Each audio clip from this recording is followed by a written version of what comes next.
The Mississippi Gulf Coast, 30 years ago, was nearly blown off the map by Hurricane Camille. Since then, the Mississippi Gulf Coast has become one of America's premier resort destinations. And in just a short time, live from the jam-packed Casino Magic, a fury that could match that of Hurricane Camille just may erupt once again. For tonight, live, the mega event wrestling fans have been waiting for finally arrives. Legendary grudge matches will finally be settled in the Heroes of Wrestling.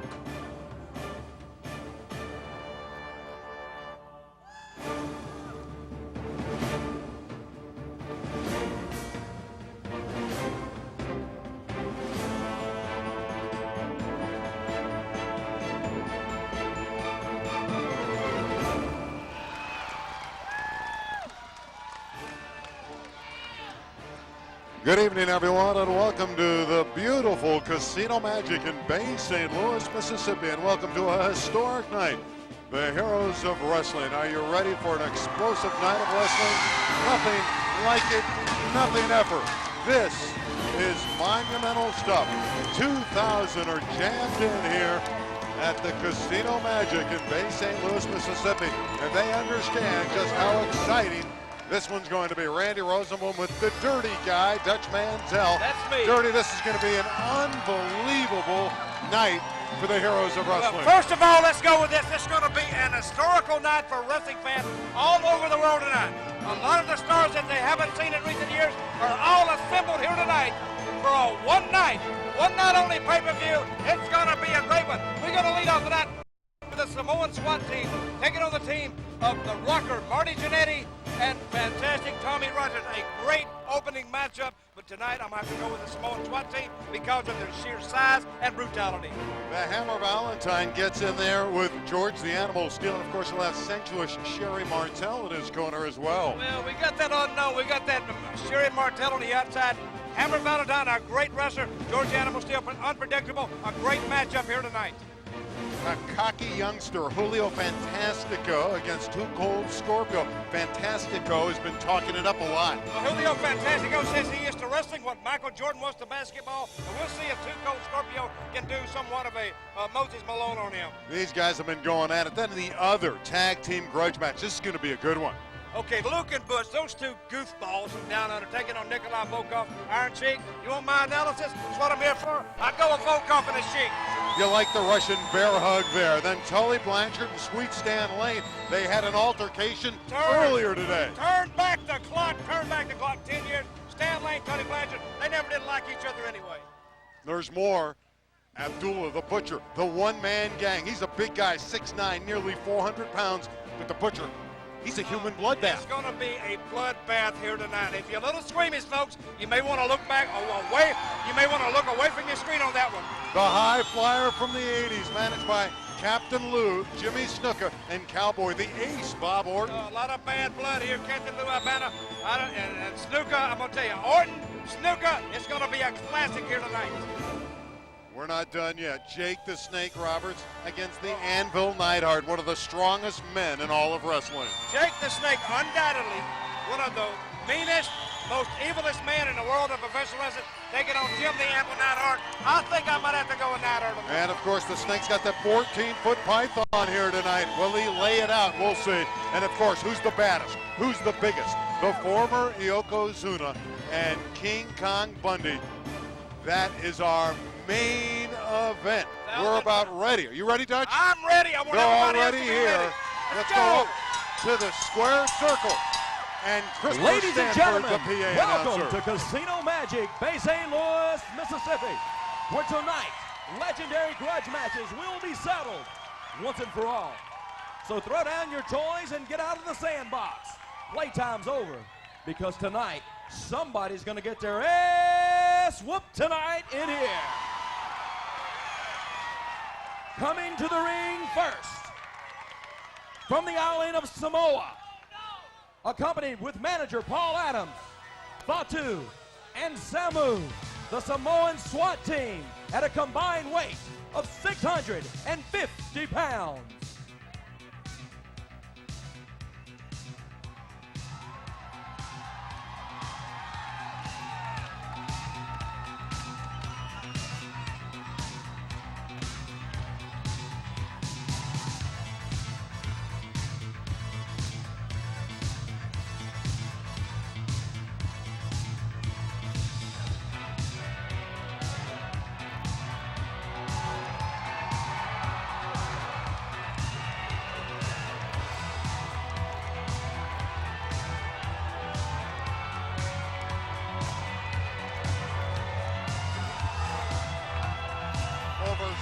300 pounds of untamed fury and terror, the Samoan SWAT team coming into the squared circle.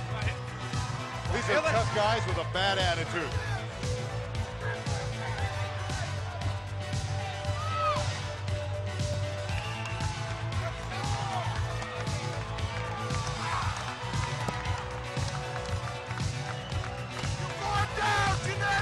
Fatu and Samu. And they're talking it up as we're about to begin the first match of the evening. World-class wrestling tag team champions in the past.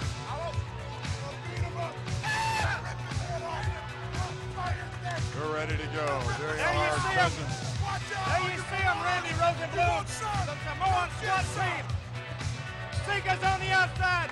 Manager Paul Adams in there. We got a great night here, fans. Historical.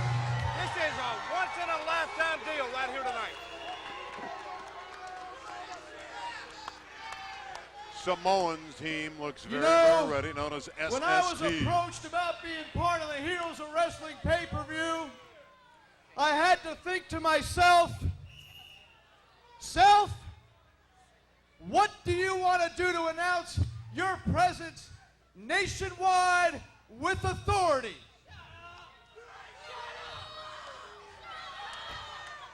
So I said to myself, self, why don't you go directly to the top of the food chain, the SST,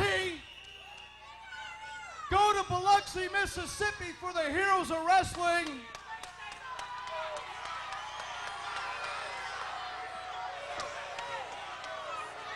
For the Heroes of Wrestling, and find two big heroes. So we've got Marty Jannetty, we've got Tommy Rogers, and basically here's how the deal's gonna go down. Since I understand perfectly well that wrestling fans, not only here in Biloxi, but around the world, have to come out and live vicariously through all their big hero wrestlers, because basically none of you have a pair big enough to get in here and fight and combat and take on two guys like this yourselves. I understand you'd have to drink about a 12-pack of liquid courage before you'd ever even entertain the idea of coming in here and fighting these two men. Not to mention myself. myself. Fans are not happy about the fact that it's been announced that it's Biloxi. It's based St. Louis, Mississippi, and the fans are even more up in arms. Bring on down those two sacrificial lambs, and I'll let you introduce them, because quite frankly, I'm not going to waste my time mentioning their names again. They didn't like that. They didn't like that, but this man here, Paul Adams, speaks his mind. Rogers and Marty Jannetty. Okay, now let's see what's going to come down here. There you see the rocker Marty Jannetty, of course, longtime tag team partner Shawn Michaels, and fantastic Tommy Rogers, of course, a member of the fantastic team along with Jackie Volkoff, both great teams. Here they make their way down the ramp right now. Fans, we're turning back the clock tonight, fans.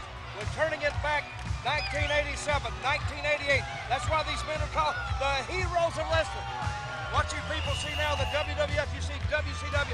These are the men in the ring right now who pioneered the way and made it all possible.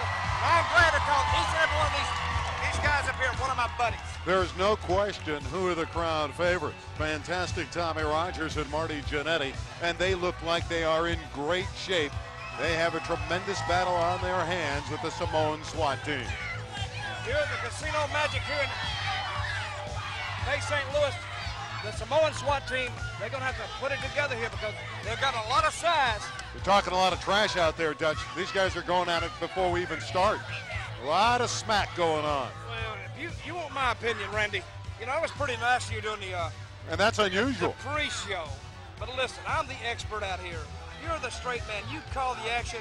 and I'll fill in the blanks. You got that? All right, I understand that, but I got to get my opinion across. Well, you get your opinion across, but it's going to be discounted because of my years in the business and of my years of knowing what these men can do in the ring here. Okay, here we go. Marty Jannetty starts for his team over there. Samu again alienating the crowd. They're certainly not trying to win any friends. And they're not doing a very good job of it. But let me tell you one thing, Randy. Fans don't win matches for you. This is Marty Jannetty. He's turned on the crowd. A lot of pride here, American pride, and a home crowd it's turned into for Jannetty and Fantastic Rogers. And Marty Jannetty's no dope. He's playing up the crowd right now. Well, he's trying to get the crowd behind him, but see, that's because he knows that he might get broke down like a 410 shotgun and breech-loaded here by this Samoan SWAT team. Look at the power there. That's Very Samu, good. Very and he good. says, Very wait a minute, good. we're here too. Wait a minute, I can voice my opinion here like you can. I live in America. You know, I got a First Amendment right. I can talk if I so desire. So what these guys are doing, of course, is trying to play cat and mouse here. They're just trying to fill each other out. You know, you can go into the ring with a guy, and you can look at him and tell him if he, you know, you can tell if he's tired, if he's been up all night partying, if he's got a problem on his mind, or if he's ready to go. You can just look. You look in the guy's eyes. Randy, I know you can't do that. No, you're right. To the untrained eye, you can't do that, but I can because of my years and years, of course, inside that ring. Fans are into it. A cross-section of fans to all ages are here to support the heroes. Paul Adams on the outside with the Samoan SWAT team. You see, Hammering away is Samu. And look at Jannetty counter. He's coming back. And he takes him down. Oh, what a leg kick. And then he cuts him and throws him down. Good move. Good move. Good move. Fantastic Tommy Rogers has the tag. Okay. What we're going to do, we're going to give Rogers and Jannetty, we'll give them like round one. We'll give them round one. But I'm going to tell you, before this match is over, there's going to be a knockout. What are these guys talking about right now? They're going for a walk trying to... What do I know what they're talking about? I look like Gene Dixon to you or something? I think you are Gene Dixon. I'm not a psychic. I don't know what they're talking about. They're probably talking But you've been up there. You've been through this. You got the keys to the room or something? I don't know what they're talking about. Something. But don't you think, Randy Rosenblum, what they'll be talking about is what their next move is or what their strategy is going to be? You see, Jannetty and Rogers don't only have to contend with Paul Adams outside the ring, they also have to worry about Sika, one of the charter members of this group here. Sika. One of the original Wild Samoans is him. Sika. And this is a family deal. This has been passed Family down. pride. It's been passed down from grandfather to the son to the grandsons, and you know, there you see a good sign of Casino Magic here in Bay St. Louis, Mississippi. Great crowd on hand here tonight. Ooh! Oh! Hit his own cousin there. Look at that reversal and slam takedown by Jannetty. It's called an arm drag. Arm drag. Get it? Arm drag. But and he tags in his partner. Here comes Fantastic Tommy Rogers. Look at there. That's great teamwork. It's illegal too, I might add. Now you look at Tommy Rogers. He looks in great shape. He is in great shape. He's about the size of Samu's leg. It's about what he's the size of. Now you talking about big. Later on the show, fans, if you tune in a little bit late, later on in the program tonight, we got some big bad dudes coming our way. We're talking about Yokozuna, the former Yokozuna. We're talking about King Kong Bundy. And also, we've got some more big guys. We've got one-man gang coming in here taking on Abdullah the Butcher. Fans, you know, I'm very excited about being here tonight. I think this concept is great. The heroes of wrestling. You know, just because you don't see these guys on WWF and WCW every week, they don't mean they don't have their fans and they don't have a place in wrestling, because these guys here are some of the all-time greats. Just like an all-star game right here. Another great work ethic, team effort by Jannetty and Rogers. Now let me tell you also, you may not have thought about this, Randy, but you see, Rogers and Jannetty never were a regular tag team. That's right. They are bits and pieces of other tag teams, whereas the Samoan SWAT team, they're a regular team in their own right. So what you got here with Jannetty and Rogers, you got like a ragtag team. Actually, I think they're doing pretty good here. I don't think it's going to last, of course, but I think they're doing pretty good. Fatu is in the headlock here from Marty Jannetty. Good-looking guy. Look at that. Nice face. Ooh, the elbow, and that got right into the midsection of Jannetty, but he backs him up. Uh-oh. Uh-oh. Slams him down. 1, 2. Nope. And a kick out. Kick out. Okay. He's okay. Got out in 2. He had a little trouble going on that bottom rope there. Okay, Jannetty. Still working the crowd. I think what he's doing now, he's making these Samoans mad. Now, you don't want to make a Samoan mad. You don't want to make a Samoan. Old Baldy better sit down there. They came into the ring mad. Before somebody slapped him in the next week. And again, the Samoans talking things over. Working on that strategy. Jannetty and Rogers have been more dominant here. They've outshined the Samoans to this point. Let's see what SST can do here after the strategical maneuver outside the squared circle. Yeah, Jannetty knows he's got to keep moving. Roger knows he's better keep moving. Hey, if these guys get them grounded, they're in bad trouble. Time they lay all these 300 pounds plus on you, brother, it takes a lot. Uh-oh. High kick got him right in the back. That's a move. And a warning. That's a move that they perfected, and they know exactly what the other one's doing at any time. Oh!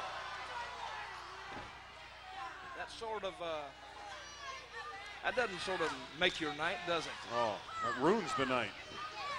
Here we go. Rogers trying to get in. Pull his legs apart, too. Now the Samoan SWAT team, they go to work. Now they may take Marty Jannetty back to school right here. He has to get into the corner to get to fantastic Tommy Rogers. Fred Richards, the extra man of the ring, is our official.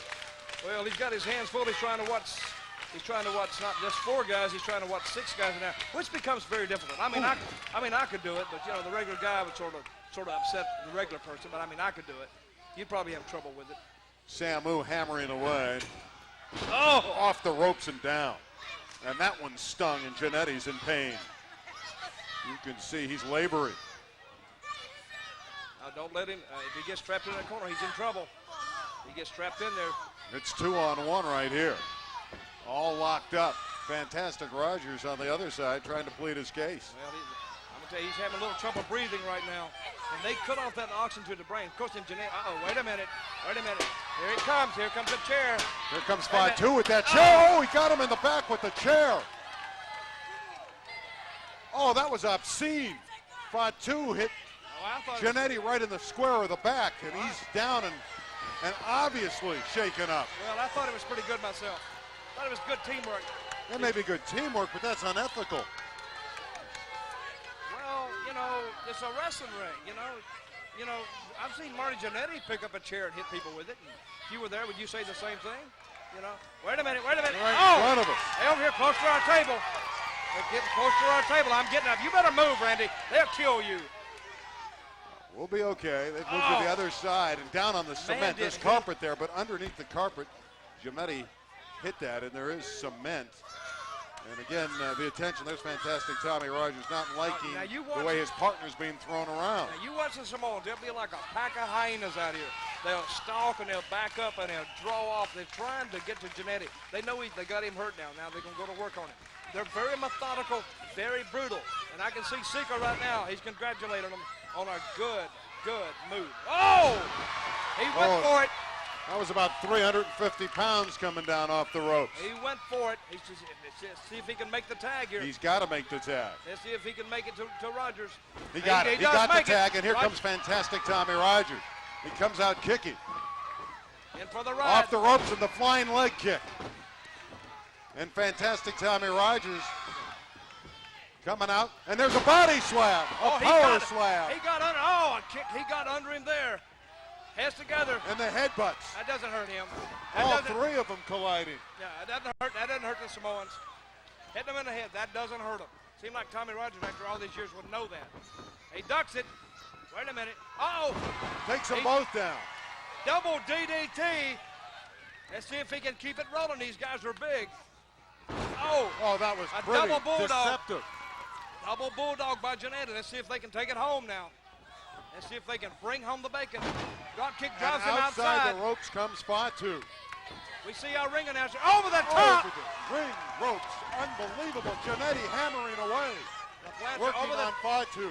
La Plancha over the top. Here we go. Wait a minute. Rogers is up. This could be it.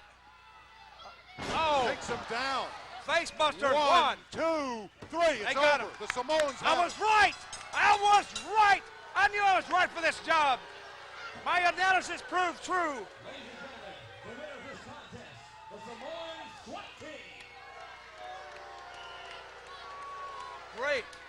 The Samoan SWAT team, very good win here on the first ever Heroes of Wrestling pay-per-view, and they can always put that in their resume. They beat Marty Jannetty, and they beat Tommy Rogers right here on the first ever Heroes of Wrestling pay-per-view. Fatu and Samu, the winners. There is the team that fell a little bit short. Fantastic Tommy Rogers on his back, and Marty Jannetty. Actually, Jannetty took most of the beating during this as we take a look at the replay of the finish of this one. Now, you don't have to be a brain-sized scientist to know what's coming next. You know, when you get picked up in this, you're going down. You're either going down for that Samoan drop or you're going down. He had altered it a little bit there. That is a face buster. In either case, it worked. The Samoan SWAT team victorious here tonight on Heroes of Wrestling over Tommy Rogers and Marty Jannetty. The Samoan drop puts away. Here's another. Fantastic Tommy Rogers. We're going to look at it one more time. Oh, we got another great angle here. Watch this spin. This is beautiful. This is textbook. Oh, brother, he jammed him. We're going to see it one more time. 1, 2, 3. That means Tommy Rogers actually got beat 3 times here tonight. Heroes of Wrestling, www.scoopswrestling.com or www.heroesofwrestling.com. We have a lot of great gear, hats of Heroes of Wrestling, memorabilia, shirts. You can pick up all the knowledge of the Heroes of Wrestling, www.scoopswrestling.com, or of course our own site, www.heroesofwrestling.com. Those hats and the shirts, they're unbelievable memorabilia. Oh, it's very nice stuff. There's Sherry Martel and George the Animal Steele. Of course, a lot of people are talking like they're doing more than just manager wrestling partnership. It could be a lot more than that. And based off what we saw in the pre-show, Dutch, they're awfully friendly. You know, I think you'd like to watch it. I think you'd like to go in people's bedrooms and look what they're doing, you know. Well, there's George the Animal still looking very comfortable. Of course, he's had some friendships with Elizabeth in the past. He tried to get to know Elizabeth. Now he's after Sherry Martel. For the time being, he's got Sherry in his corner, and they look to be very friendly. Well, they look like they're having a very good time, I might add. I think George Animal Steele and Sherry, they make a nice couple. Well, Michael St. John had an opportunity to chat with both Steele and Sherry. Back in the dressing room area, I've got the opportunity. The world is abuzz, Sherry Martel, about your relationship with George the Animal Steele. You know, in the wrestling business, you get to the top by your body count. George the Animal Steele is the one man that is certifiably insane, and everybody's seen it. They know it for sure. But I have got an animal that would take anybody on and do whatever it takes to defeat them. So that means what I want, I get. Fight! Fight. Hey. You ready? Yeah, you go. Fight! Fight! No, this way. Look, this way. Come on. Nice! This way. Let's head to the ring. Very much, Michael, and let's go back into the ring. We're going to get the introductions of our next battle. Greg the Hammer Ladies and gentlemen, Valentine, of course, our George the next Animal match of the Steele. evening will be singles competition. First off, from Seattle, Washington, weighing in at 252 pounds, Greg the Hammer Valentine. Ah, there he comes. Greg the Hammer Valentine. You see Randy Rosenblum. That is your name, isn't it? Your It name certainly is. Your name is Randy Rosenblum, of course. Greg the Hammer Valentine making his way to the ring. Here's a man who's had many battles all across the world. WWF, WCW, Mid-Atlantic, all over the world. Japan, Tears of Japan, everything. And he's the master of the figure four, regardless of what Ric Flair says. This Valentine is no sweetheart. He, of course, is a former tag team partner of Ric Flair. Brash. What you Unlimited people need to do is all capabilities. stand up and give me a standing ovation. Because Yeah, I'm the yeah. greatest wrestling machine of all time. I'm the son of the legend Johnny Valentine and George the Animal Steele. They have been feuding for years and years. Well, my father is retired now.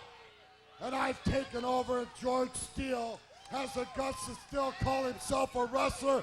Well, tonight it's going to be all over. It's all going to be all over for you, George Steele. You're going to lay down and die. I'm going to put the figure four leg lock on you. And Sherry, I'm going to walk out with you, baby. Oh. He made his intentions clear, didn't Yes, he? he did. It was very good. He wants more than just the match. He wants His Sherry. opponent comes to us from Detroit, Michigan, 289 pounds. He is accompanied with Sherry Martel. Ladies and gentlemen, please welcome George the Animal Steele.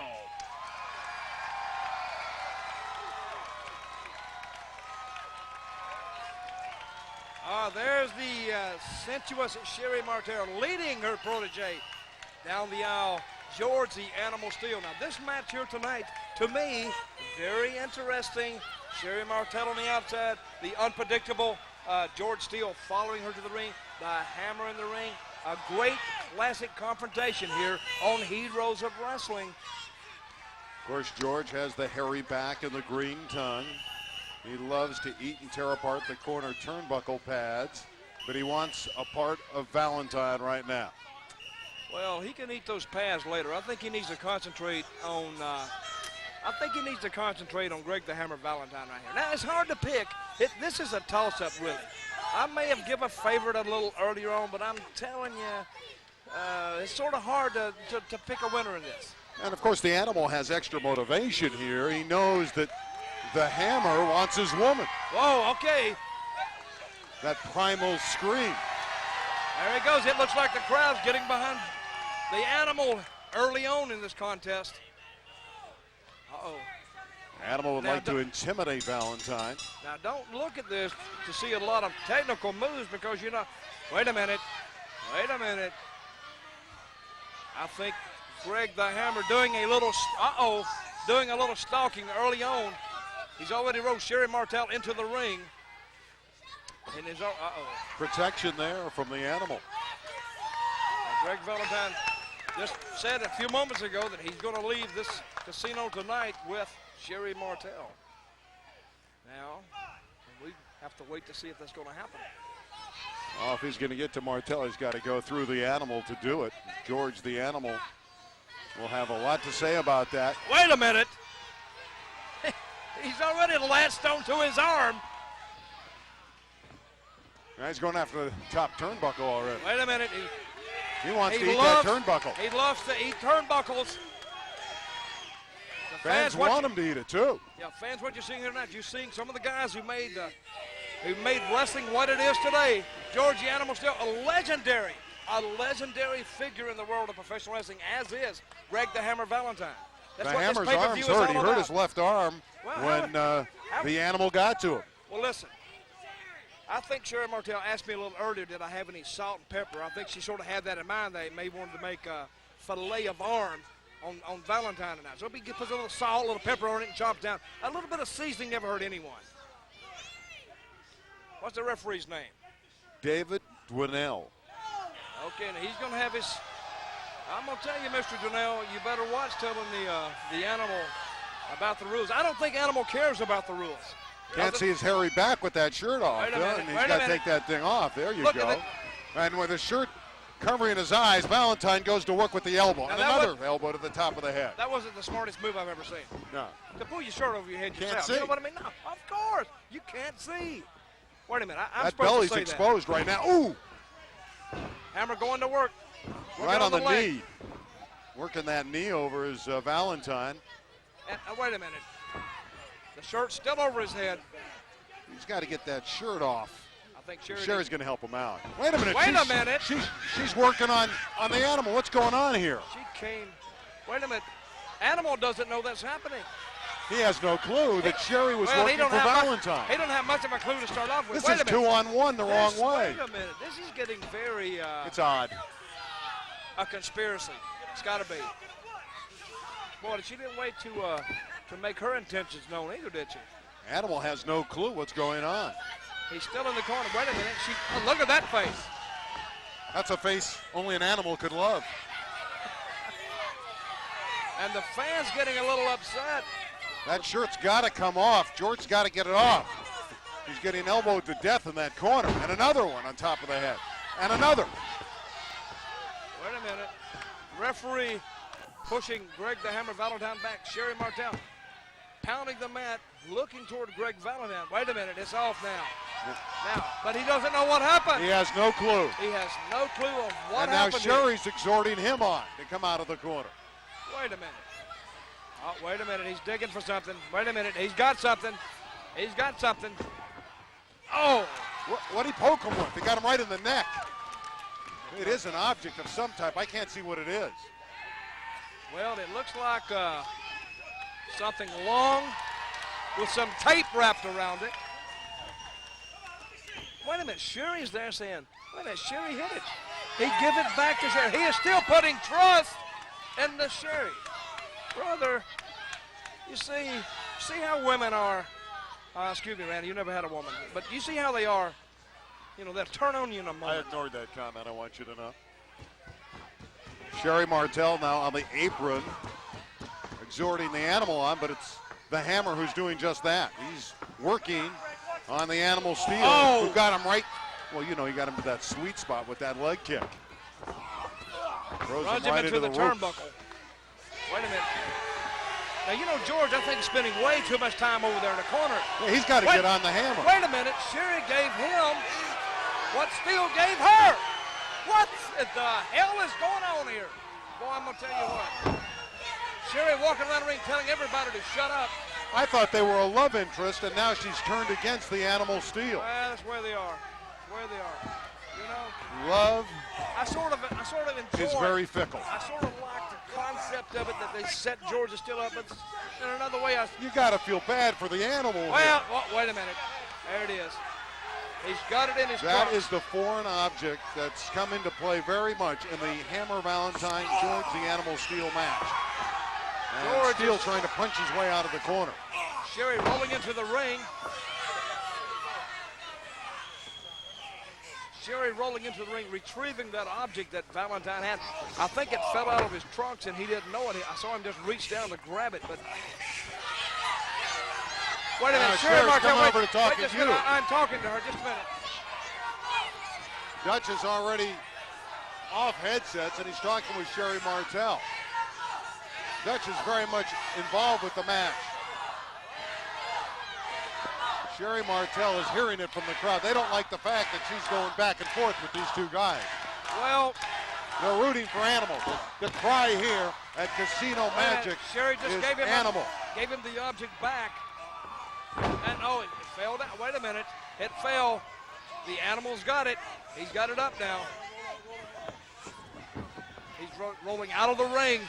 I'd roll out of the ring too. Sherry's if getting out of the way. I'm getting out. Hey, Hey, he's coming right toward our table now. If he comes over here, I'm out of here, Randy. You're on your own, buddy. You know, wait a minute. Oh, Sherry doing a little comforting on George the Animal Steel now. Rubbing his head, caressing him, telling him, okay, baby. Oh! With the chair. Martel just hit the animal. One, two, that's it. Oh. With assistance from Sherry Martel. Well, give her an assist on that one. Ladies and gentlemen, the winner of this Greg the contest, Hammer Valentine Greg wins the it. Hammer And now Valentine. she's done a complete turnabout and about face here. Wait a minute, wait a minute, wait a minute. Steele's going after everybody. Uh-oh, he's going after, he sends her over the He top. threw her right out of the ring. Oh, Sherry is outside. Now I feel bad for Sherry. Man, I've been tugged emotionally in this in so many ways. I don't know which way I'm going now. Greg Valentine trying to get her up the ramp. Look at that hairy back on that man, going right up the ramp. There's going to be some repercussions from this one. The Hammer won the match, he's and he confused. won over the girl. He is confused. He's completely He's out upset. of sorts. He needs counseling. He needs therapy. He has the fans on his side screaming, animal, animal. Well, I think they're saying more like animal, animal. That's the way they're saying it. Wait a minute. Look here. Oh, wait. Here come the chairs. Get out of the way. Get out of the way. I'm telling All you. the chairs are going into the ring. Bobby Knight made this in basketball a very famous act. Steele is just showing his anger. Oh, yeah. And why not? He should be angry. What happened to him tonight? He was double-crossed and double-teamed. But don't you think that's really a bad example to set for the youth of America? Uh-oh. He's going after There the goes the turnbuckle. How many times, fans, have we seen this one? Well, he's taking out all his frustration on the turnbuckle. It's expensive when you have a match with him because he eats that turnbuckle, and he just got slapped from behind with that chair by the Hammer, who came back. Well, look at what George the Animal, Valentine came back down. Wait a minute. George the Animal Steel pursuing him back up the ramp. Now, if we can get a shot of the ring, look at what mess. George the Animal Steel, he has wrecked our ring here tonight at Casino Magic. He has wrecked our ring here on Heroes of Wrestling, and now they're trying to clear it out. They're trying to get it out. Here we got the maintenance crews. Wait a minute. Okay, while they're cleaning this up, fans, let's take a look at this. There you see the object that Greg the Hammer Valentine hit George the Animal Steel with not once, but several times. And we sit in a great slow-mo action here. We see George the Animal Steel now in this particular part, and there comes the chair. That comes the chair out of nowhere. That was the defining moment of this match, with Sherry Martel completely out of left field, and we knew that she was kind of moving over into Valentine's corner. That put Steel on his back. It made it very easy for the Hammer to take him down for the 3. Well, what happened here, Sherry Martel was rubbing his head saying, okay, baby, everything's right. And now we see George Steele finally realize what's happening. He finally takes a little bit of a retaliation against Sherry. Throws her out of the ring, and brother, I think there's going to be some bad blood boiling over about this. I think we can safely say that the relationship with George the Animal Steel and Sherry Martel is over. You can forget that. How far it'll go with Valentine and Sherry, we don't know. But that was an odd turn of events here at Casino Magic. Dutch, we didn't expect that. No, I didn't expect that Sherry Martel would be there for the Animal, and obviously she went completely the other way. Nobody expected it. Sherry Martel, Greg Valentine, working in concert to take the win over George the Animal Steel. And I, for one, in my heart, I'm a compassionate man. I felt a little bad for the Animal. And how does the Animal recover from this on the Heroes of Wrestling? He comes back, he goes after the Hammer. He not only loses the match, he loses his sweet gal. Oh, well, you know. She's not so sweet anymore. Well, like I said before, going to be some repercussions off this, but hey, losing Sherry, you know, maybe, I don't know, maybe he's better off without her. You ever think about it like that? Let's put a silver lining in the cloud, and you know, it may be better off without Sherry Martel. I'm sure the Animal Steel will want a rematch. He's going to want to get his girl back, and he certainly want to get back at Hammer Valentine. Maybe he won't want that girl back. We're going to go over to Michael St. John in the dressing room.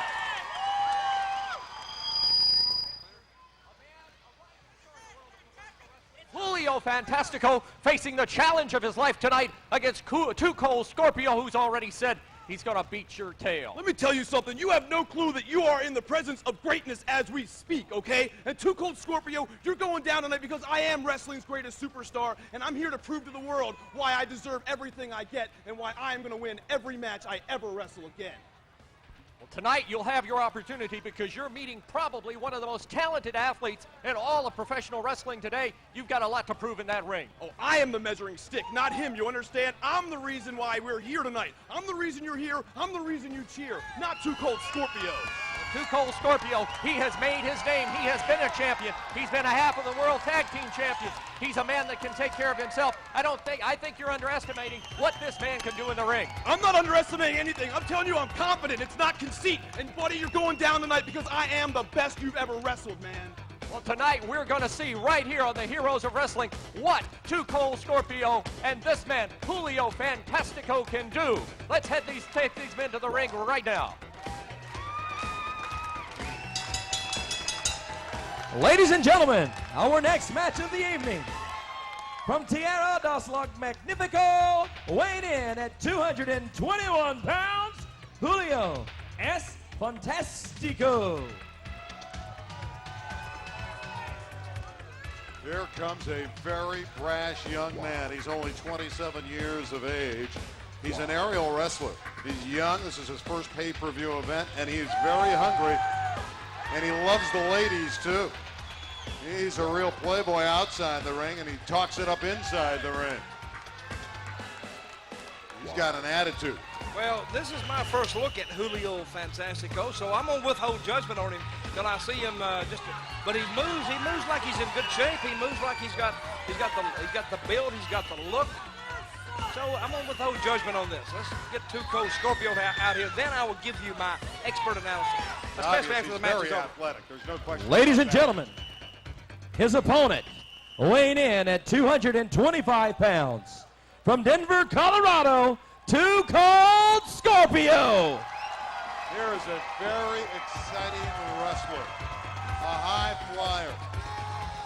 Maybe a wrestler that hasn't gotten his proper respect, deserves more notoriety. And tonight on Heroes of Wrestling, Too Cold Scorpio has a chance to knock down the brash youngster, the Latin Dragon, Julio Fantastico. Well, when you talk about pay-per-views now, you're talking about more than just a one-night wrestling show, say in Madison Square Garden. The whole world can see you here. So when you come out on a pay-per-view, you best put your best effort forward. Or, you know, it can really knock you down. It can really hurt you later on in the future. Julio Fantastico, he didn't say it in his interview right before he came out here, but what he has said in the past, he is to wrestling what Michael Jordan was to basketball. So we'll see. He's not a superstar yet, but in his mind he is. So perception, in my opinion, perception is everything. Well, Scorpio's but the match is not over. is getting the crowd behind him, and so far he's doing a good job. Of course, he's a wrestler that's toured in Japan and Mexico before coming to the States, and he knows how to work crowds. Well, I'll tell you, so do Riot Cops, too. They know how to work crowds, too. He better get in the ring and try to take out Fantastico here. Fantastico wants him right now, and Todd Taylor, the referee, trying to push him away. Well, I think it's a great night here so far, Randy Rosenbloom. We've seen a couple of very excellent matches so far. Casino Magic's to be congratulated for being the host of this event of Heroes of Wrestling here. And now we see Tuco Scorpio. And I don't know how many times these guys have wrestled each other past, but I think there is some bad blood behind them. Wait a minute. We're being joined out here by the legend of legends, Randy Rosenbloom. I don't know if you know him, but the Captain Lou Albano has joined us out Captain here. Lou. Here he is. Captain, please be our guest. Step in here. Randy Rosenbloom. Captain, how are you? Come in and join us, Captain. There's Captain Lou Albano joining us. Okay, Randy, he's out here now. Say about him what you said a while ago. Captain's here now. You said you have a very good personality and you've lost a lot of weight. You look great. Thank you very What about much. this? You got a brash youngster up there who says he's going to take down all these heroes of wrestling. Fantastico has no respect for any of these veterans. I've got to say, this introduction is unbelievable. I got it on, all right. Don't be moving the mic. This Julio, look at this Julio. Look at the Scorpio that he's with. Look at the talent they have here tonight. This is one of the greatest of all time, one of the greatest events of all time. Bill Stone Jr., you're outdoing yourself. I can't believe it. They're heroes of wrestling, baby. You got Dutch Martel doing a great job. You're not doing a bad job either yourself, so we might give you a raise. But let's go from here. Well, thank you for the All compliment. right. You're down for an extra couple of grand a week, Dutch, because you're doing a terrific job. I appreciate that. All right. But I tell you, you need to, Randy Rosenbloom, listen to this guy here. This guy's a walking encyclopedia on wrestling and wrestling history. And if you give him time, he can tell you exactly what these guys are thinking out here. I can do it. Go. Lou can do it. And so we'd like all the fans to know, what are they thinking right now, Lou? Well, first of all, what they're thinking is they're both two very capable athletes. Who's quicker, who can move around, who can get behind a guy and take a guy to disadvantage and perhaps go for a quick pin. They both want to do it. You know, if you don't get out there and you don't win, you don't make the money. I mean, you make something, but you're not progressing your career. Now, Scorpio's a great athlete, but this Julio Sanchez, look at that. Look at that move. Oh, I used to do that when I was never, brother. Lou, I think you can still do it. I think you can still do it. Please. I was all right as a manager, but as a wrestler, I was uncoordinated. Dutch, you were one of the greats, but I don't consider myself that. I'm losing control here with you. Yeah, okay, go right ahead. Oh, that was beautiful. There it is. Look at Look at the mobility and the leg what drop. A drop kick. And a reversal, he took him down. Look at that job Now, there. that was a drop kick, not a leg drop, but it was a drop kick. But it was very the drop good. kick turned him around. That was Turned him good around. stuff. Well, Lou, sort of give him a little bit of leeway here because he's sort of new to this and he's sort of a little bit of a rookie, You guys but are picking on me. he's not a bad guy. He's a little bit of a He smart doesn't butt seem sometimes. bad. He looks like he's got the brain of a dehydrated baby if they put it in a pigeon or pancake fly backwards, but he's not a bad guy. Yeah, Scorpio's got him by the hair right now. Oh, yeah. Oh, look at that move. Into the ropes. Oh, good. Whoa. How about the backflip? Wow. Wait a minute. Oh, look at that drop kick. That was a great drop kick by Scorpio. Whoa. Slams him down. There's something. Lou. No count yet. Randy, I was talking. Lou, I want to ask you a question. Julio Fantastico says that he is to wrestling what Michael Jordan was to basketball. Now, I know he's sort of embellishing the thought, but do you think that possibly he looks pretty good? He looks pretty good. Do you think he can make that reality come true? Perhaps I got to say, Dutch, throughout a couple of years of experience, he'll keep progressing to that point. Right now, let's put him on 100%. I'll give him like an 80-85. He's a good wrestler with the potential, all right? But we'll see what happens in the future. He's also pretty good with the ladies. He says he's broken more hearts than bones. Well, they kind of like him. That's why I don't go near him. If I stand next to him, I look like a pit bull dog in heat, so I keep away from the guy. Off the ropes. Oh, and the elbow knocked down Scorpio, and that hurt him right on the chin. You laugh, Dutch. When I get up in the morning, look in the mirror, it takes me an hour to brush my teeth. You think it's easy going through life like this? Phew. Well, Julio Fantastico sort of turning this crowd here at the Casino Magic against him. But he don't care. Yeah, he don't care. See, you can't, that's what I'm trying to tell you, Randy Rosemond. You can't depend on these people out here. They like it, they don't like it. If it affects your wrestling, then you're going to lose the match. Well, the girls may like him, but the fans here at Casino Magic do not like Fantastico's actions. They're certainly rooting for Too Cold Scorpio. Isn't this Dutch? Oh, boy. Whoa. Wait a minute, he went for it, he moved. Whoa. Then he nailed it. Man.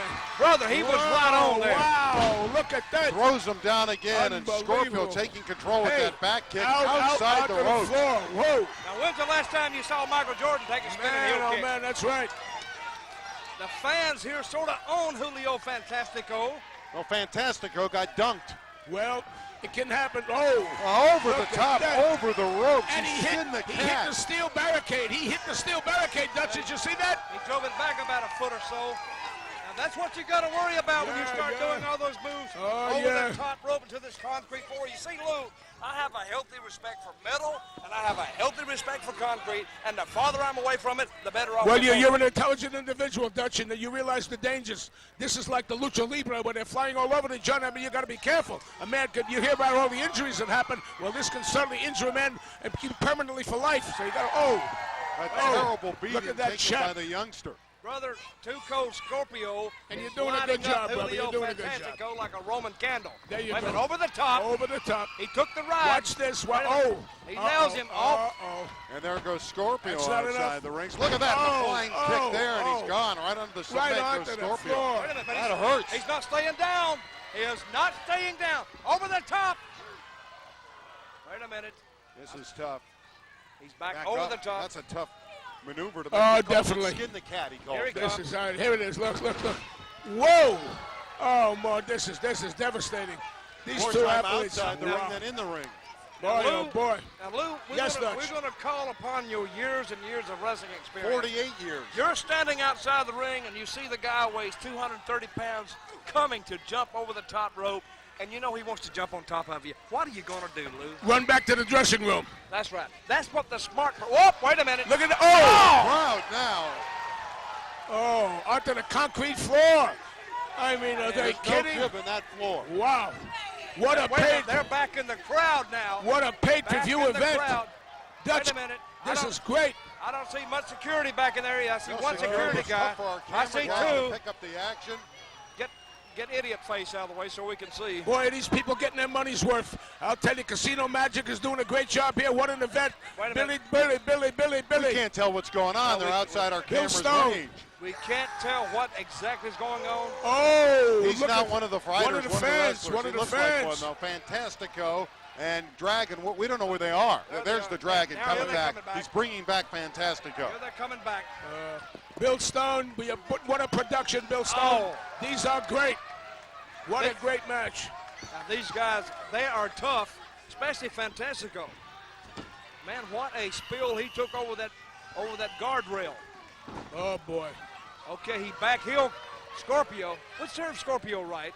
Yes, he deserved it. You get what you ultimately deserve, not only in a wrestling ring, but in life. You get what you ultimately deserve. Definitely, you give it, you got to take it back. You got to respect. One, if he got it, he's got him. Oh no. He kicked out. It's two count. Okay.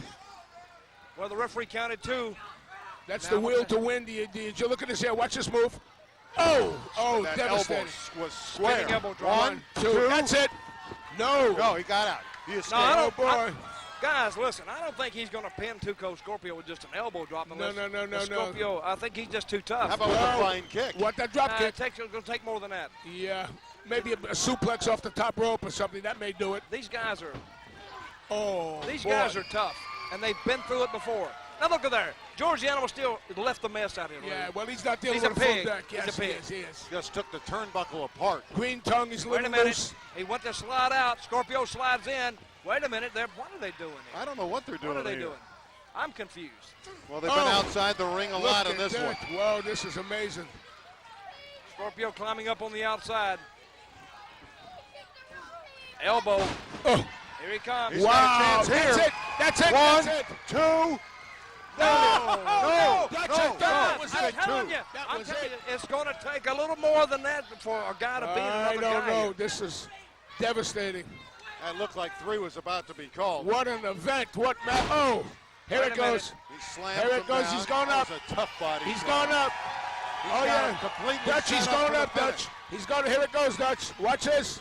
He's setting up on the top The rope. Scorpio's up to the top I rope. told you. Can he There drop you the go. bomb right here? Oh. Wait a minute.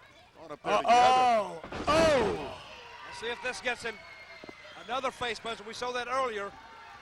1, Fantastic. 2. Go in. No. Can't get him. It was close. Didn't get him. Just a 2 Hey, count. this match is going to be pretty good. Been very good, and Excellent. each has had their opportunity. Well, here Fans we go. are yelling Scorpio. Lot of fans for Scorpio. I thought it was 2,000 jammed into this barn at the Casino Magic. Great event. A swing and a miss for a fantastic goal, and he paid the price. Brother, a spinning toe kick. Man, he nailed him on that one. And again, the Dragon has him set up, pulling him by the hair. Look at this. Slams him down on the All backside. right, here he goes for the finish up the top, Dutch. Now let me see if he can hit it. This If is he can it, hit this, Dutch. he may get it. Comes the tumbleweed. That's it, brother. It's all Wait a over. minute. The tumbleweed They may wanted to have hit finished the him. He's going to do 450. it again. Let's see if he can do it. Oh, the party's Off the over. top rope. Oh, party's over. It's all over. That's it. 1, 2, 3. The tumbleweed finished him. Oh, yeah. Oh, yeah. Scorpio's the winner. Dutch, you can't do anything about that. That was magnificent. What a pin. Excellent match on part of Two-Coat Scorpio. Excellent match, really, by Julio Fantastico. He made a good show. Yes, He didn't win. yes. He didn't win. But guys, you can't win every night. I don't He's care got who some you are. talent, but you got to back it up with wins. Hold it. That's why I said in a couple of years, he'll be right up there on top. I gave him an 80%.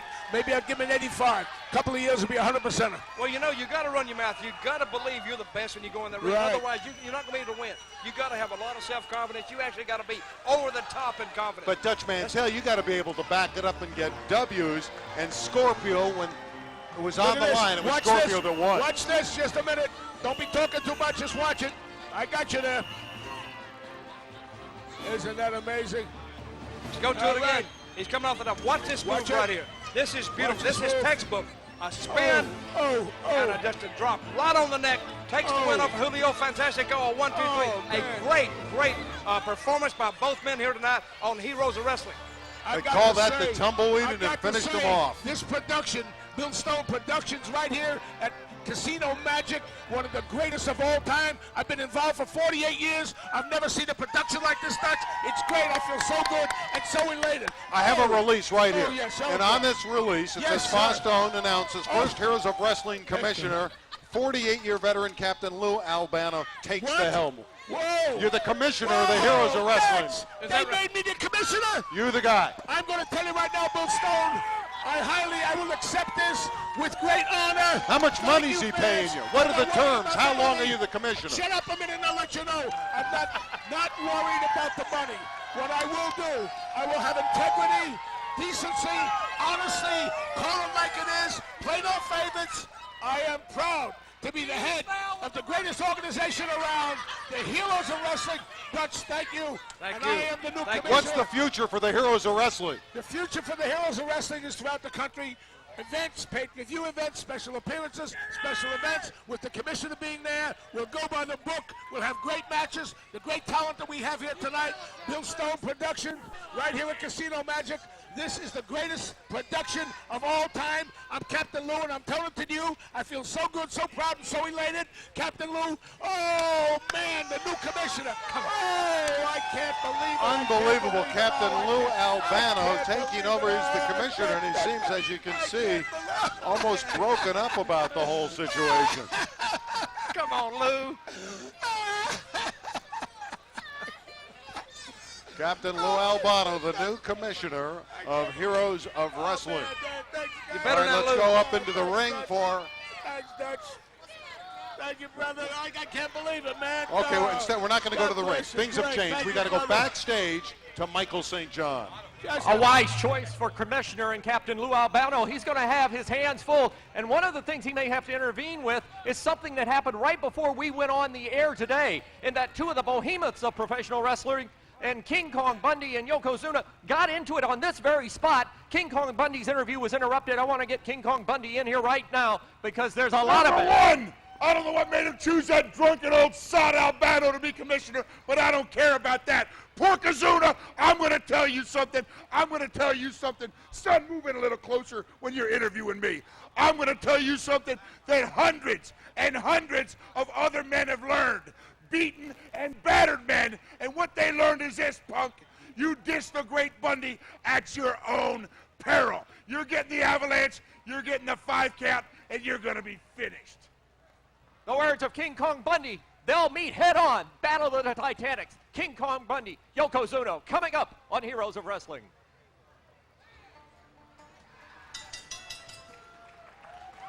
Ladies and gentlemen, our next contest is a tag team match featuring former WWF Tag Team Champions. First off, at a combined weight of 586 pounds, from Tehran, Iran, the Iron Sheik, and his partner, who is accompanied to the ring by Nikita Brezhnikov from Moscow, Russia. Please welcome Nikolai Volkoff.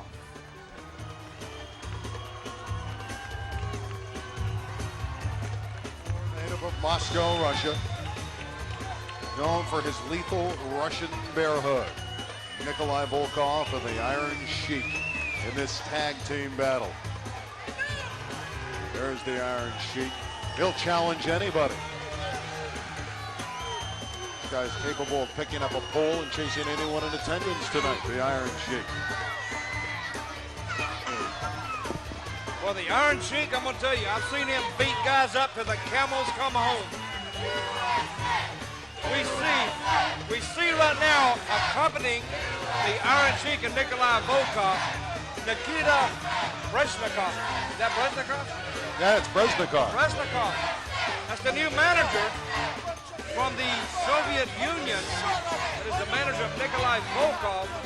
These men, of course, come from different cultures, a different lifestyle, and a different way of life. Stepping in the ring here at Casino Magic, Bay St. Louis, Mississippi, the Heroes of Wrestling pay-per-view. Wait a minute. Oh, this is the Iron Curtain country. Let's hear from the Iron Sheik. USA hot club.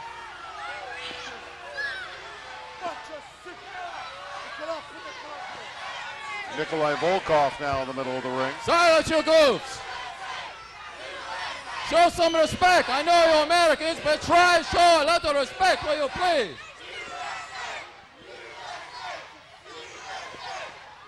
Listen, Crowd chanting you have two USA. Olympic champions in the ring. These are true heroes of wrestling. Now watch.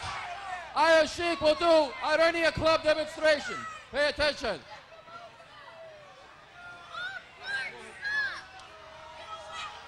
I think they asked everybody to stand. Oh, he's doing the Russian national anthem. For the Russian national anthem.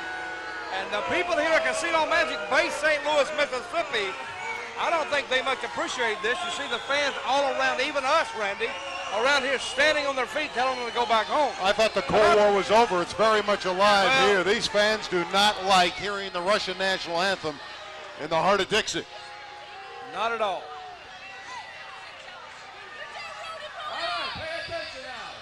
Luke and Iranian Butch, former Club of the Bushwackers, demonstration. waiting to enter. Only man in the world could do this. Watch.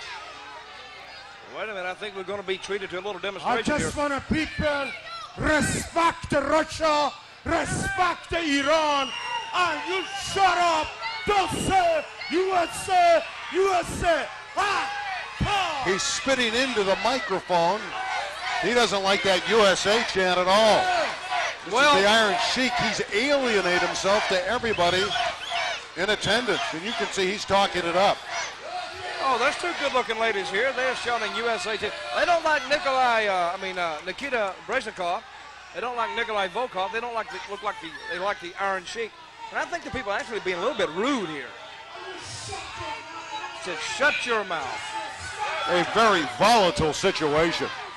Well, it looks like the Iron Sheik is ready to go tonight. He looks like he's pumped. Wait a minute. What's he got there, too? He's going to use those in the match, is he? Well, what do I look like? I don't know if he's going to use them in the match. How do I know? He could tonight. Well, he could, but how do I know whether he's going to use them or not? I'm asking you for your expert analysis. Well, no, you're asking me to be like a psychic again. All right, now that takes a lot of strength. Randy, you think you can do that? No, I don't. I think you're right. He's exercising his shoulders and showing everyone here just how tough he is. And it takes a very strong man. It takes a very strong man to do that. Not only exercising his body, exercising his First Amendment rights, too. To say what he wants to say. And he has that right in the United States. Or Bob Backlund, and you shut up. Don't say USA, USA. Again, he spits into the microphone, taunting the American crowd. And then the chant goes up, USA. Well, I'll say one thing here at Casino Magic. Ladies and gentlemen, Mississippi, the their crowd, opponent they're on their at a feet. combined weight. Sounds like we're at the Centennial Olympics in Atlanta, Georgia, but we're in Bay From City. New Zealand, Luke and Butch, the men from down under. Here come the former team known as the Bushwackers, Luke and Dutch. These men are from New Zealand. Luke and who? Luke and Butch. Right. You're Dutch. Right. You said Luke and Dutch. Don't ever put me in the category with these guys here. Never. That's a real bad. That's a bad no-no. I know you didn't. But You may have something like you may have something like a peripheral meaning that oh, look at that. Now, what is that? That's Brez disease. That's Brez disease. What if he had a cold or something? That kid he laid up 2 or 3 days, pumping full of antibiotics, and he won't know where it comes from. But this guy right here. When you kiss kangaroos and koala bears all you like, Wait a minute. That's Bush. Here they go. Luke and Bush, the Bushwackers, two guys who actually, they don't have the sense God promised to Billy Goat. Oh, I thought he was going to kiss him on the lips. Wait a minute. Maybe his, And this is their signature march with the arms raised. Now, what would you do if one of these guys come and wanted to kiss you? What would you do? I'd run. Wait a minute, here he comes, look out. He's not going to kiss me. You don't have to worry about that. Now see, they're walking around the ring, down under, they think they're like Outback Steakhouse or something. I don't know what they're doing. They are natives of New They're Zealand. thinking Saturday night, they're out drinking Foster's beer and, going out and going to shoot some kangaroos and ride up and down the road with some Aborigines down in Australia. They've won tag team championships in 26 countries. Luke and Butch are very good, and they're also very good at getting the crowd excited. You like that move with the raising of the arms? Do I like it? Well, I don't dislike it, but I don't really care for it myself. If you ask me, see, that's good. That's good. See, you can't dance around that ring all night long. You can't dance around, because these guys, this Iron Sheik, this Nikolai Volkoff, they're all business. They really want to come after you. They want to bring the battle to you, and you better be able to bring the battle back, or you're going to end up on the short end of the stick. You know what the short end of the stick is, right? I understand. It's like a 1, 2, 3. Yeah, If a stick started at 1 and then went to 2 and 3, and the 3 being the short end, you'd end up on the short end of the stick, like a 1, 2, 3. See, a lot of people don't know that, so I just thought I'd bring that to your attention, along with all the fans who are watching Heroes of Wrestling here on pay-per-view. Nikolai Volkoff out there. Oh, they got using his leg. We'll see if he gets his arms around. He likes that bear hug, does Nikolai Volkoff. Well, Butch in a little bit of trouble right now. He's getting pushed around. Wait a minute. Tags, and they're both in. Wait a minute. Wait a minute. They got Brezhnikov good, too. They're all down. Now look at those Bushwackers stomping away, still doing the dance. Luke and Butch, they are the fan favorites. The men from down under.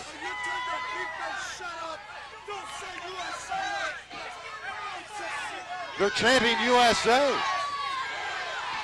Well, the former Bushwackers, the men from down under from New Zealand, are chanting USA.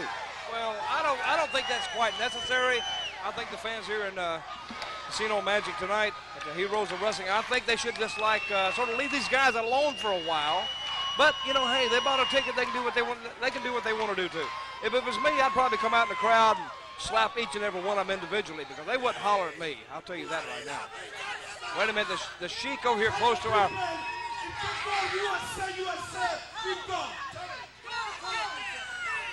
Wait a minute, I think the Sheik has instructed. He said if you guys see saying USA, USA, he's going to be gone.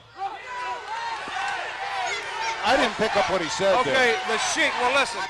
See, I speak Iranian. I speak Farsi, which is the native tongue in Iran. He said it in English though, but it's so broken up. But what he said was, if the fans don't stop yelling USA or USA, he was going to retire. They're walking back out. Well, that's what I'm telling you. Said if they didn't shut up, they were going to leave. They got their feelings hurt and they're going to leave. You have to be competitive. Randy Rosenblum, I was talking. I was in the middle of a sentence and you stepped all over me. You're very rude. Now, if you just to listen 5 seconds more, I'd have finished that. All right, Dutch, go ahead. Okay, well, I've already said it now. I've already said it. Okay, look, these people here in Mississippi, they can count. They surprise me. They can count to 8. Good. Okay, now we see Luke squared off with Nikolai Volkoff. Headlock by Volkoff, a punch. Luke down in the corner. And Volkoff, and fans, let me tell you, just looking to squeeze him on the neck. Look how big Volkoff is. Volkoff is huge. He's a big man, very big. This is, you know, and he's ornery. If any fans tuned in late, this is an historical night in professional wrestling. The Heroes of Wrestling. Everybody who was anybody at one time in professional wrestling, not only were heroes then, they're heroes still today. That's why, and that's the concept of this pay-per-view. Kicking him right on top of the head is Volkoff. And again, the crowd with the USA. Let's see if Volkoff leaves the squared circle. Wait a minute, Lola. Need him right into the groin. Yeah, that's called a low bridge, Randy. He low bridged He it. need him down under. He need him down under. That was pretty good. That's, you know, that's the best line you come up with tonight. Need him down under. Okay, now the Sheik in, doing a little double team on Luke of the Bushwackers. The referee over here spending a lot of time with Butch in the corner. Meanwhile, Look at that pose. Look at that pose by the Iron Sheik. A classic European, mid-European pose. The Iron Sheik, of course, at one Look time. Look at Breznikov. What's he doing? He's not supposed to help his teammates out. That's 3 against 2. Well, there's a lot of things that happen in wrestling that shouldn't happen, but unfortunately, they do happen. That's why we go out there, and that's why we play the game. Luke is being worked over by Nikolai Volkoff at this point in that headlock. A sellout crowd here tonight at the Casino Magic. Off the ropes. How many people you say here tonight? 2,500, 3,000? 2,500. Well, it's 2 capacity fans. Look at that. Panoramic view. Casino Magic, the entertainment and golf resort in Bay St. Louis, Mississippi. The Iron Sheik, former WWF champion, walking around the ring now, knowing that he has Luke in trouble, but he needs to go for a pin, I would imagine. Wouldn't you, Randy? Well, he has him at bay right now, the Iron Curtain tandem. A kick right to the middle of the chest to Luke by the Iron Sheik. Fans are yelling, Russia sucks at this point. Nikolai Volkoff, once a member of a famous tag team, the Mongols, with Guido Mongol. What a vicious tag team that was. And the fans keeping up the chant, Russia sucks. Wait a minute, get him out of the ring. Right from the backside, that was illegal. Wait a minute, Breznikov is up now. Breznikov, I don't know what good he's going to do up there, but he's on the edge of the ring. Now taking him back in the corner. He takes the ride.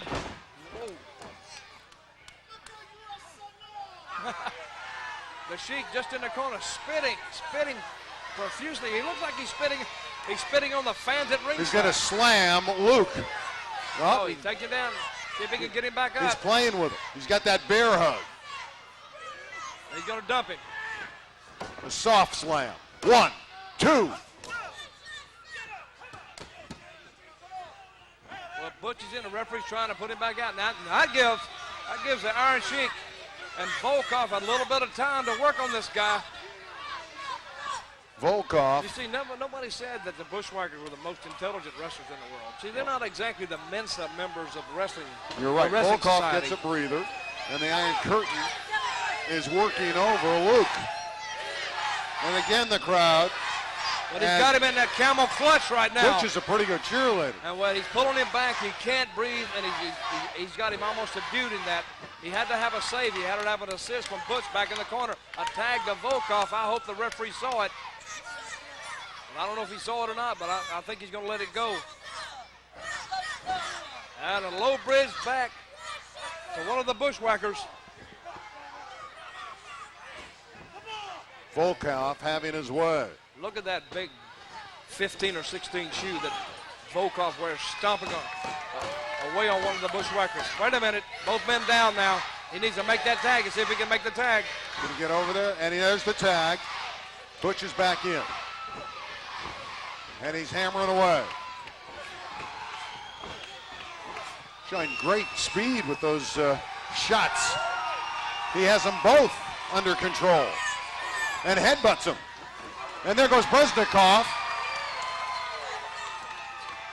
And the men from down under have taken control. Well, the Bushwackers sort of got it going their way right now. Let's see if they can finish him off, though. Let's see if they can finish him off. Both men down.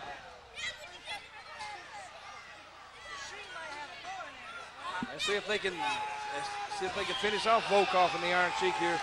Wait a minute, the Fans referee certainly would love that. Well, I sort of like it myself. Wait a minute.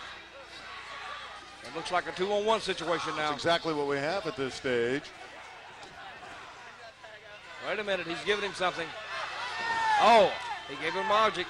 There is a foreign object. Wait a minute. Wait a minute. That took down his partner from the Iron Curtain. 1, 2, 3, it's over. Bushwackers. Oh, my goodness. Oh, Missed timing, blown assignment, Volkoff and the Iron Sheik. And they blow the match, and the men from down under celebrate. Well, they're hugging everybody here in Casino Magic, Bay St. Louis, Mississippi. Going all around the ring, giving everybody a big Australian hug, New Zealand hug. The men from down there, he's right in front of our broadcast booth right now. I hope he keeps going. Right in, he's licking everybody's hat. And there's their signature march once again. It's ironic, they're from New Zealand, but the crowd, they've adopted them. And they keep chanting USA, and they know where the camera is.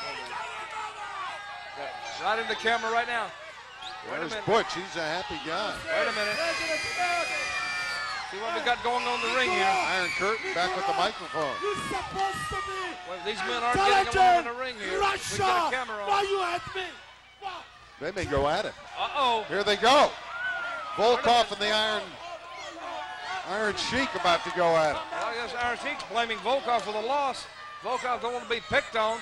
Now you've got Nikita Bresnikov, the newly appointed manager of Volkoff, trying to get him. Oh, well. The Russian bear hug here is a makeup. Well, that's the gentle hug. That's the gentle bear hug. Well, they've made friends with themselves, but there are no friends in the building. It's thumbs down from the fans here. This tandem is not liked. Well, they made up sort of fast, don't you think? Maybe they've taken some. The Sheik here is going to take this one right in the head. Boom, right there. One headbutt to another. Oh. They're teammates, remember, and it was Volkoff that takes the Sheik out. Wait a minute. Now you see a little teamwork of the Bushwackers neutralizing Volkoff, getting the pin on the Iron Sheik. A 1, 2, 3 here on Heroes of Wrestling. It was an easy pin after that missed timing. Let's go back to our note on the internet. www.scoopswrestling.com for all the information on wrestling any wrestling body. We also want to talk about www.heroesofwrestling.com, where you can pick up all the wonderful merchandise. We have great hats, says Heroes of Wrestling on it. Tremendous shirts, beautiful material for you to pick up. There it is, right on the internet. It will be great to have in your home or on your body.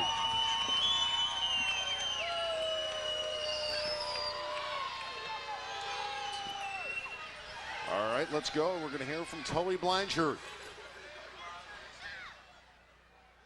This is another one of the stars, I'm sure, for the Heroes of Wrestling event. Who can it be? It's Tully Blanchard, one of the four horsemen. Hi, Tully, good to see you. We wanted to see if we could get a word with you here. Well, it's, I tell you what, it's... Holy, what in the world is happening? Stan Lane is attacked. Tully, can we get security? I cannot believe what's happening here. Let's separate these two.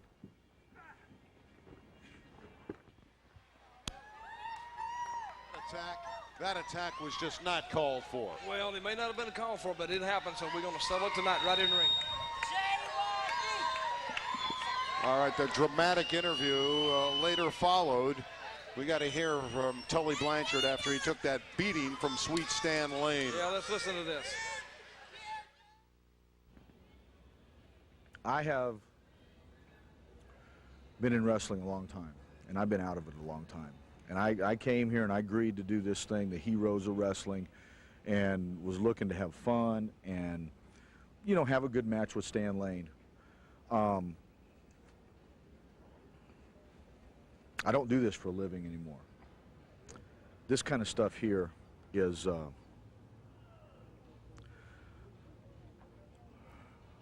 I am really, what I'm having is a flashback, really. I mean, we're talking about the intensity that I had with Dusty Rhodes and Wahoo McDaniels and the Road Warriors and Demolition and Marty Jannetty and Shawn Michaels when they were just coming up with the WWF. We're talking about taking everything that you got, everything that you are, and bringing it and stirring it back up. You know, I've been gone and just subdued and low-key, low profile. But you know, Stan Lane, I'm going to tell you the truth. The only reason you ever became a world champion is because you were Bobby Eaton's partner and Jim Cornette standing in the corner, and you rode a tidal wave that you didn't build. Well, the Four Horsemen was a tidal wave that I helped build, and you're going to find out just exactly what a tidal wave is all about, because I'm going to tell you, Stan, 10 years is bubbled up inside me. 10 years all of a sudden at one time is bubbled up inside me, and everybody that's ever screwed me, anybody that's ever done me wrong, is all coming out. And Stan, the times and the feelings that I used to have for Dusty Rhodes have all just come to the surface. And the feelings that I used to have for people like Jim Herd and the people that signed the contracts with the WWF and WCW, it's all come to the surface. And I don't need to scream and holler anymore. I just got to look at my blood, because you wanted to jam me in a trunk and make a name for yourself. Well, it's too late for you to make a name for yourself. And I promise you, Tully Blanchard might be a little bit older, but I still got the fire that made me what I was. And Stan Lane, you will find out what being a horseman is all about tonight.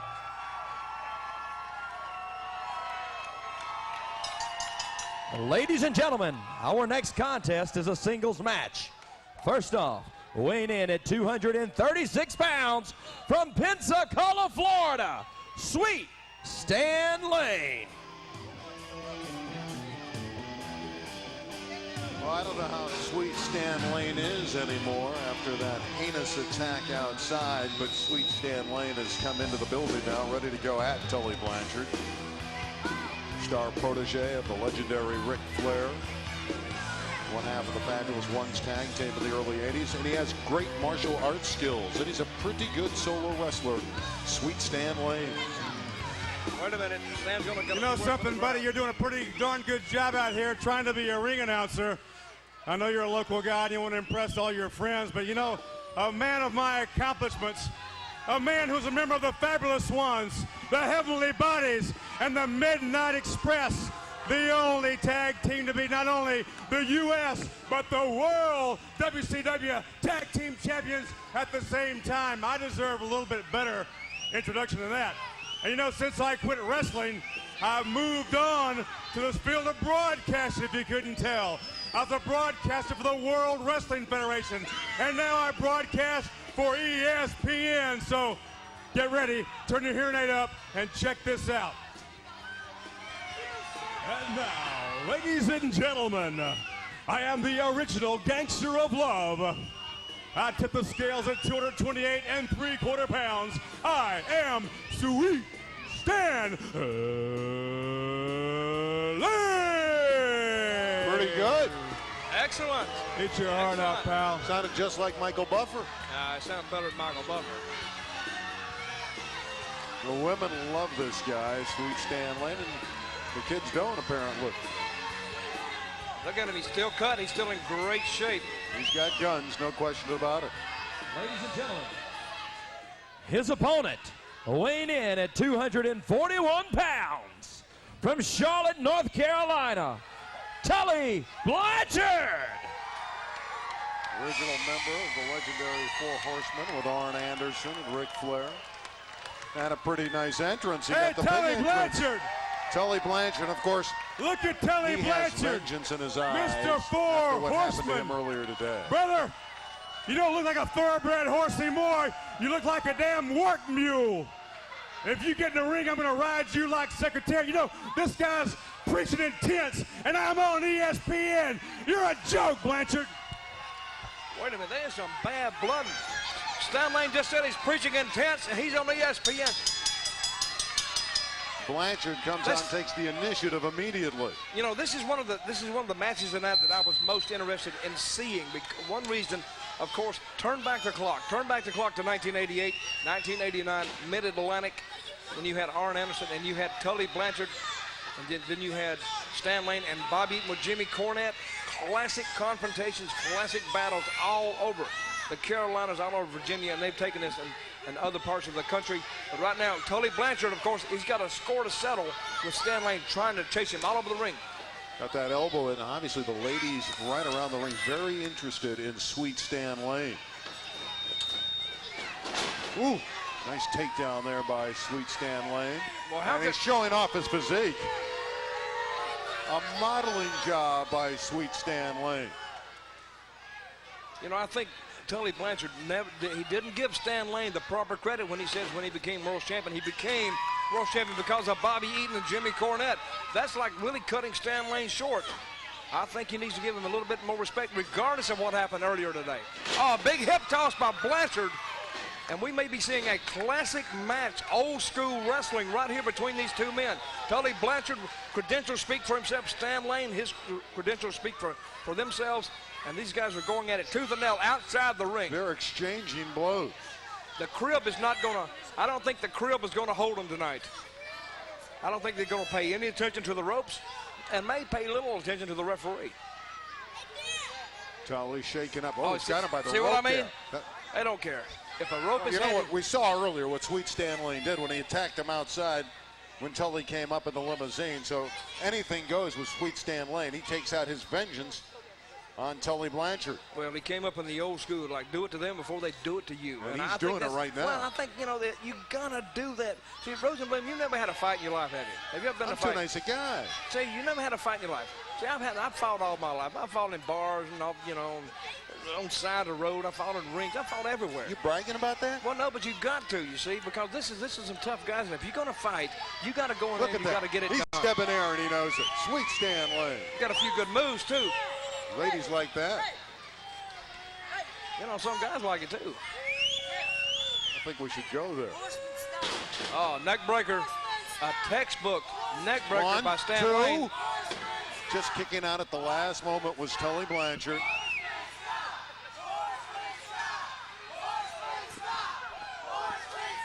Well, Stan Lane, he's got a few fans out here tonight. A duck by Blanchard, a kick by Blanchard, and he brought that punch back from South Georgia someplace. Well, Tully Blanchard's capable of taking your body apart piece by piece. Chopped him down. Nice move by Sweet Stan Lane. And a double Tully's cross. seeing cobwebs. Wait a minute, got the Shinner Namaki on him. Got him in that lock. Now, this is a very difficult hold if you're on the receiving end of it. Todd Taylor, our referee, taking a very close look at this move and has not been able to get the shoulders down yet. But that is painful.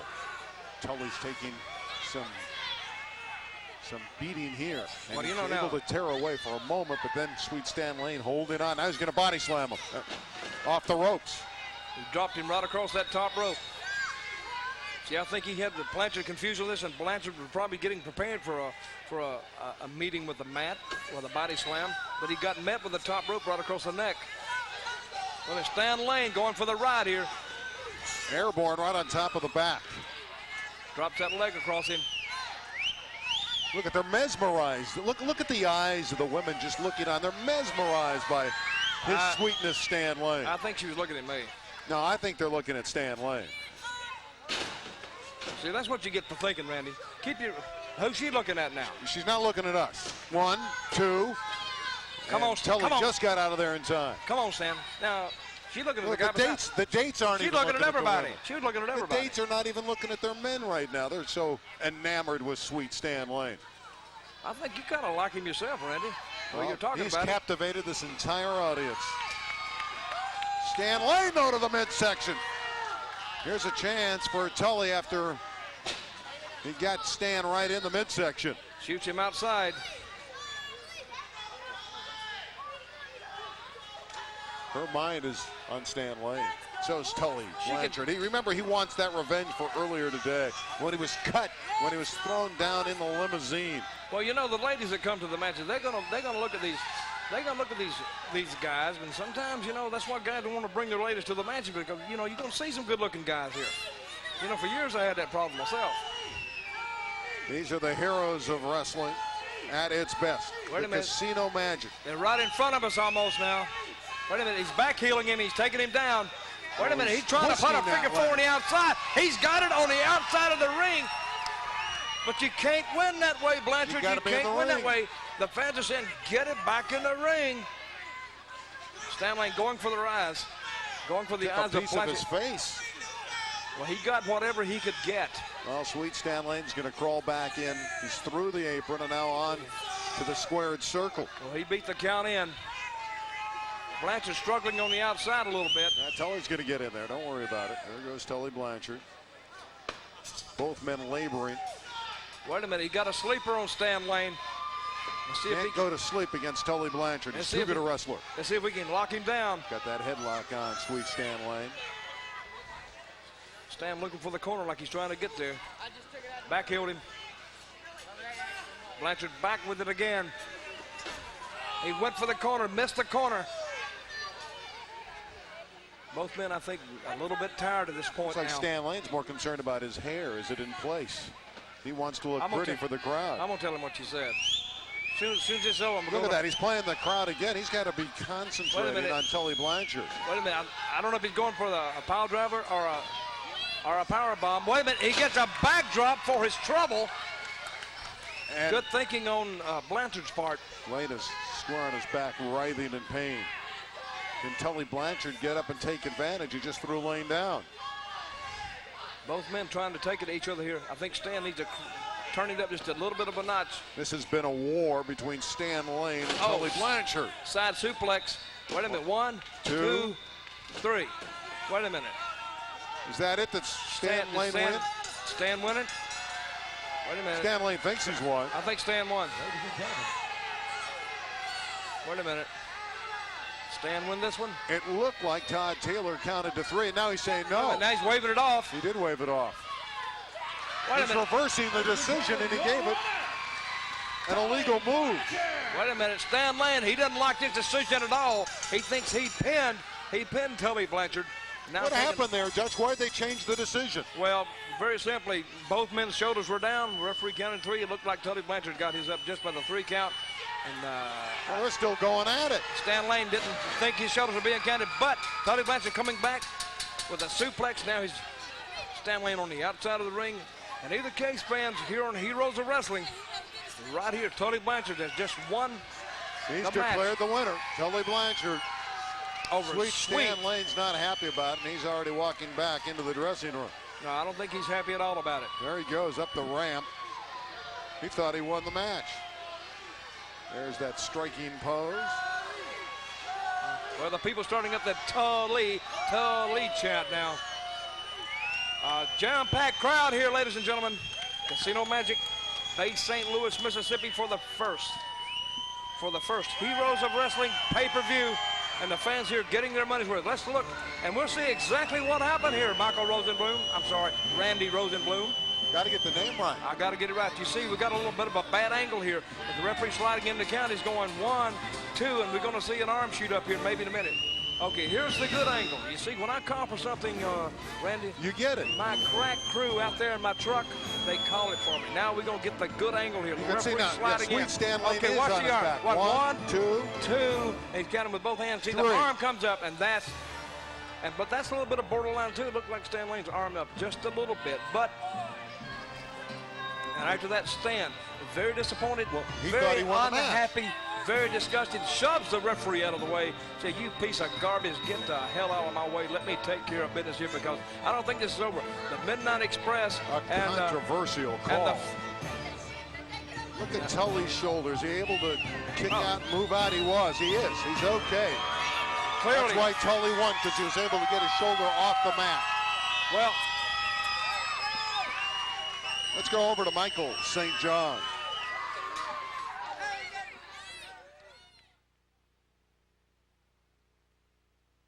The end. Problem with Jake the Snake, and especially that snake.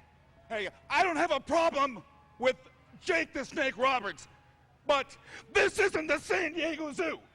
I don't want to see any giraffes or rhinoceroses or pythons or cobras. This is a wrestling match, right, buddy? You know something, you talk about problems. Jim the Anvil Neidhart and King Kong Bundy, we don't worry about problems. We worry about solutions. Don't worry about that slimy snake, Anvil. We'll take care of that. Well, you'll have your opportunity, Jake the Snake Roberts. Jim the Anvil Neidhart. Wow, these guys, it's getting crazy back here. Back to you. Ladies and gentlemen, our next match will be singles competition. It features the big men. First off, coming to the ring, weighing in at 345 pounds, from the main streets of Chicago, Illinois, please welcome the One-Man Gang. The One-Man Gang earlier today was out at a bout here at the Casino Magic. Then he went into the corner by himself for hours. Look at that. Just contemplating what he was going to do to Abdullah the Butcher. Look here, this guy here is a local favorite here in the Casino Magic. He's Here 6'9", South Mississippi. 360 pounds. Oh, he's huge. He's huge. But look at him coming to the ring. This guy here, he's Brutality Incorporated. This guy here, look at him. I mean, you know, how would you like to meet him just anywhere? I would like to meet him behind. If he was in jail and I was on the outside, I still wouldn't want to meet him. Said he's going to take the Butcher out. Well, a lot of guys have tried to take the Butcher out. This is another match that I was very interested in seeing, guys. I'm going to tell the fans at home, there comes some chairs in the ring right now. This game, you know, you said he sat in the corner. You know, he's contemplating. He knows when he's going into battle. And these are two animals going at each other. Abdullah the Butcher and the One-Man Gang. Brother, I'm here to see this. If I wasn't on this program, I would have bought a ticket to see this, or I'd have sat at home and I'd have watched it on pay-per-view. I want to see this match here. No telling what could happen in this match with two maniacal, crazy people. A little bit earlier, we caught up with the One-Man Gang and caught his comments about this upcoming match. Abdullah the Butcher, the One-Man Gang is looking for you. No mercy will be given. And when it's all said and done, you, Abdullah, will be another victim. This is not going to be for the weak of heart or the weak of stomach, because I, the One-Man Gang, am taking you out once and for all.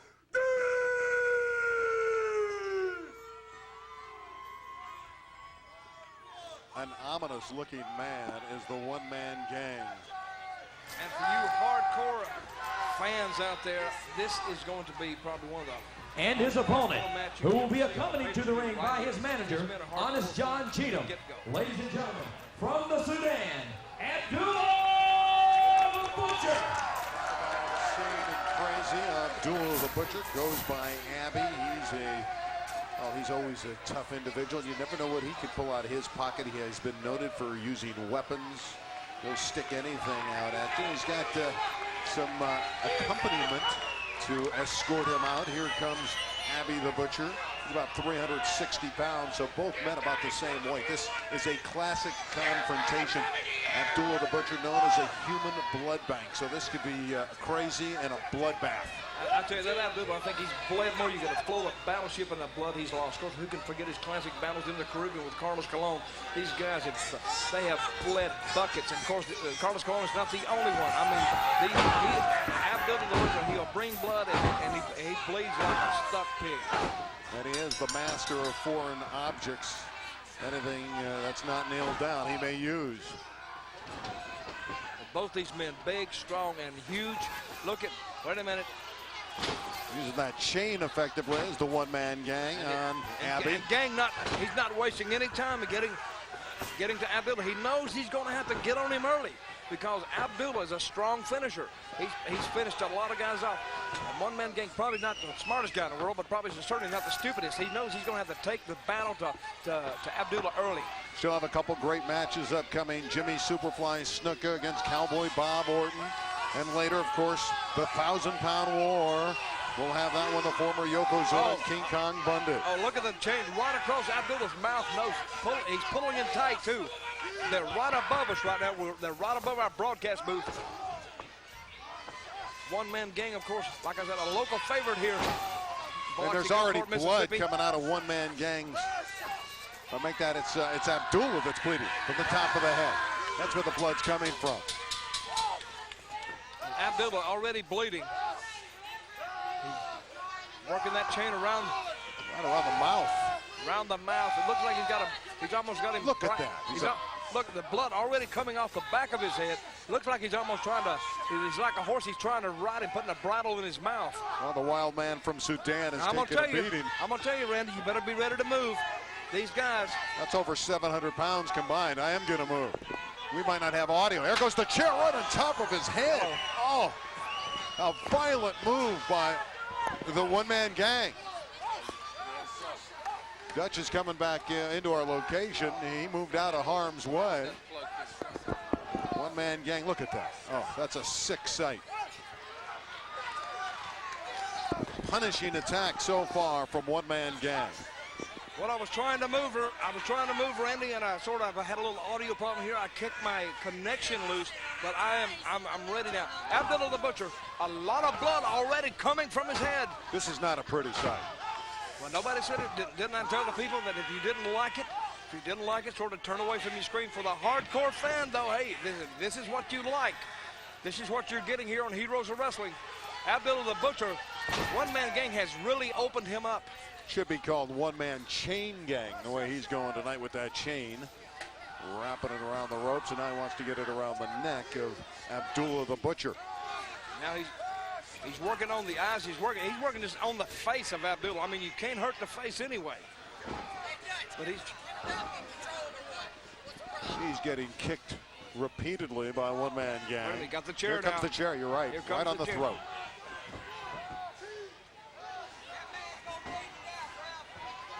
The referee was about to count out one-man gang for using the chair. So get that out of here. I'm going to disqualify you. That referee's not that stupid. That referee's not going to get that chair out of there. That chair should not be up there. Well, he's not going to count him out. Do you think that referee's that stupid?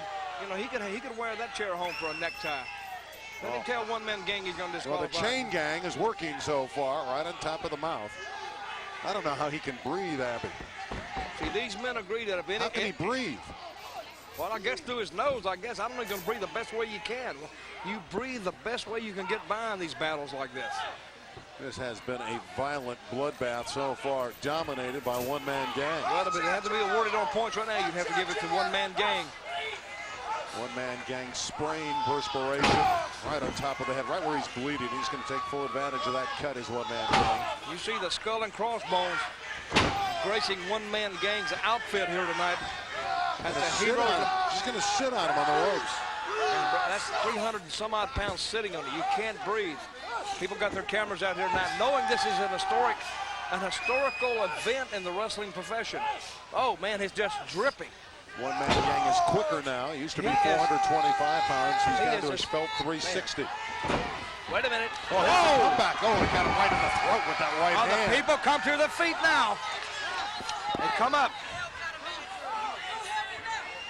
Abdullah the Butcher was a legend in Japan. He tore through that country like Godzilla, went through Tokyo, and now he wants to tear through the one-man gang. Okay, we're being joined here at our broadcast booth by Honest John Cheatham, the man who accompanied Abdullah the Butcher to the ring. Honest John, can you hear me? I can hear you just fine. Let me tell you something. I did not come from Paducah, Kentucky to lay down. There's people in this room. There's people watching this pay-per-view that have idols. And let me say this tonight, Abdullah's here to take out their idols. He got him with the fork. Look at that. Abdullah's got the fork, and now he's cutting up the one-man gang. Butcher's bringing back justice. There is no justice with the fork in the middle of the ring. Anything goes here. Wait a minute now. Not right. Now look at Gang, the blood pouring. The blood pouring off him. Now we said at the outset, these guys are human blood banks. Blood and mayhem. That's been the defining moments of this match. There's one thing about Honest John from Paducah, Kentucky. Abdullah the Butcher does not like idols, and he understands in this arena, people idol this man. Butcher is here to take away their idol. Well, he's doing a pretty good job of it, Honest John.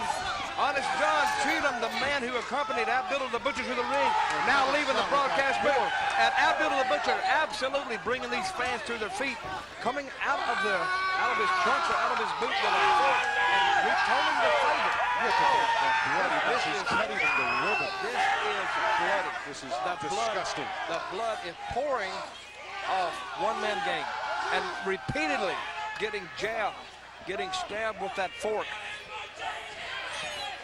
I think mayhem is an understatement. Now he's going back to up the with chair. the chair.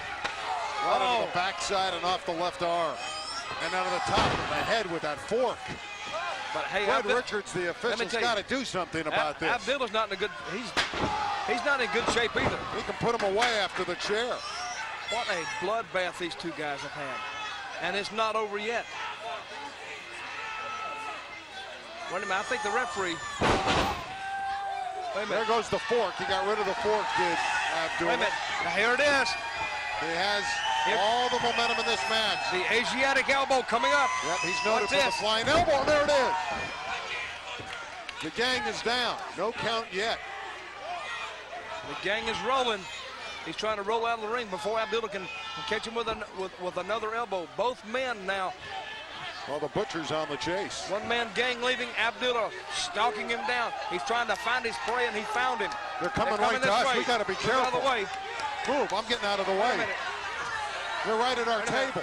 They're going at it right here. Onto our table. There goes. They're going to have to stop this. They're right at our table, right at our broadcast location. Okay, we need to stop this. We're in some danger over here. Back up, Randy. This is not, I'm out of the way. Back up, Rosenbloom. We may need some guys out of the dressing room to pull these Richards is trying to stop it, but they're within a few feet of our location. In fact, they're on our location. There goes all our material. There goes the chairs. This is completely out of control. Security's taking a beating. Wait a minute. Wait a minute. Security's trying to get involved in it. Wait a minute. Oh, my God. A one-man gang. They're laying the security out here. We got referees out here. We got over at our location. We got blood all over the broadcast table. These guys are taking it into the crowd here. We got security all over. Fighting their way. They're probably going to try to fight out of the way back to the dressing room. Randy, you okay? I think so. Look at the blood here. Look at the security. Look at the carnage laying out here. These guys got concerned about the security members, though. Well, they should have got out of the way. They should have had more sense. Judge, there's grave concern here for the two security gentlemen that are down. All the while, Abdullah the Butcher and one-man gang are still all locked up. Well, we got referees down, we got security down, we got chairs everywhere, we got chains laying in the ring. Our table is a bloody mess over here from Abdullah the Butcher and one-man gang's assault almost on us over here, fighting all the way up the ramp. Fred Richards, the official's down. He's holding his head. It looks like he's been, he was tagged a good one. There's no question about it. He's groggy. He's I'm gonna being tell you, helped by his if you want to turn officiating friends. There they are. They're the two combatants that are still going at it. And you kids watching this, if you watch Abdul the Butcher and One Man Gang, this is exactly the type of wrestling that made heroes out of these guys here, and that's one reason they're here tonight fighting. Let's look at some of the highlights as the wrestlers are still going at it. We're being applauded for this absolute bloody mess, this war. Look at all the bloodshed here. The fork still in the hands. In the mouth. He hooked him in the mouth right. What a graphic photo. What a graphic photo right here. What a graphic shot. And now you see one man gang trying to get himself up. He lost a lot of blood. Oh, they both lost a lot. Watch this chair here. Right on top of the skull. He brained him on that one. He really brought the bacon home on that one. Security is okay. They're groggy. They're being helped off. That's a very good sign. And this is right where they were at the broadcast table here. Serious. Yeah, we almost took our own meeting. Dutch, you okay? I'm fine. Hey, you think those guys scare me? They don't scare me. I'll run. I can outrun them. They may run you down, though. Well, we were both able to get away, but I was very interested in seeing what's this. At this point, they're right on top of us. I don't know who sent that security out, but they shouldn't have listened. Watch this. Now, what you got here, you got two guys fighting each other, but don't want anybody else to get into it. That's what I like. Hey, I'll clear it out if you clear it out, and let's fight some more. But what a mess. What some carnage they left out here. No real winner. There's no winner. No winner at all. But Brother, a lot of carnage. If you can shoot this right here, look at all the blood everywhere. Look at the blood on this. This is right on my board here. I was working on the board. That's the material. Unbelievable. Are you all right? I'm okay. No blood on me. I'm fine. We're fine. You were closer to him than I was. Okay. A little bit earlier, there was a card game. Jimmy Snuka, Cowboy Bob Orton. You know, they've been feuding since, 1984. Let bygones be bygones. It appeared that everything was okay. Well, our surveillance cameras here at Casino Magic went over, had that camera on top, and were able to catch the pictures of what happened. What's this? I'm telling you right now, the guy's a crook, Jimmy. Here, the guy is a crook and a thief. Go ahead. Come here. Man, let me tell you something. Hey, Jimmy, look at that card. Look at the card there, Jimmy. Look at that. Underneath this belt. Look at that, Jimmy. You're the crook, you thieving half-wit, you moron. No, don't point your hand at me. Go ahead, hit him. Go ahead, guys. Go ahead, hit the son of a dirty button. That's it. Get him back. You'll pay for this, you punk, you. You'll pay for this. You'll pay for this. You ain't cheating me. Go ahead. You ain't gonna cheat me. You dirty moron, you. Superfly Jimmy Snuka gets his chance against Cowboy Bob Orton momentarily. Captain Lou Albano, the Commissioner of Heroes of Wrestling, join us. Let's hear your comments. Well, first of all, I feel very honored to be the commissioner here, and I'm going to tell you right now, brothers and sisters, wrestling fans throughout the world, 48 years of experience, I will call it like I see it. There'll be no favorites, no partiality. I'll do what I got to do. But tonight, the main thing at hand is the main man, Jimmy Snuka, that flies off the top like a bird, baby, like a bee. And, oh, unbelievable. He's up against Bob Orton, that's made some very derogatory remarks about us. He's a liar, he's a cheat, he's a sneak, and got the brain of a BB. And I want to tell you right now, Bob Orton, if you're watching us here, we're ready for you. We're prepared. My man can suplex from his knees, brother. He's so good, so fine. He's so sweet. This is the man of the hour, the man of the power. I'm Captain Lou, and I'm telling to you, look out, look out, look out, Bob Orton, because we're ready, baby. We're ready. The match coming up, Cowboy Bob Orton against Jimmy Superfly Snuka. Watch it, Snuka. Watch it, Snuka. Watch it, Snuka. We're coming, baby. We're coming. Obviously, after hearing that from Captain Lou and not much from Superfly Snuka, Cowboy Bob Orton would have a response, so we solicited the response from Cowboy Bob Orton. You know, here I go, trying to beat a man in an innocent game of cards. Albano, I don't know how you do it, man. Snuka, I know you ain't got the brains. But Albano, how you got that card, how you slipped that card in on me, I don't know, baby. And then stand up and accuse me, Cowboy Bob Orton, of cheating? No way, baby. But I'll tell you what you have done. You got the Cowboys dander up. Can't wait to step in the ring with you, Snuka. And Albano, stick your nose in there one time. I'll slap you, boy. Ladies and gentlemen, please welcome to the ring from Kansas City, Kansas, weighing in at 245 pounds, Cowboy Bob Orton. Cowboy Bob Orton, a legend, followed in his father's footsteps. Bob Sr., noted as a brawler, a punch and kick wrestler. Well, you remember him, Roddy Piper's bodyguard ace in WWF, coming into the squared circle.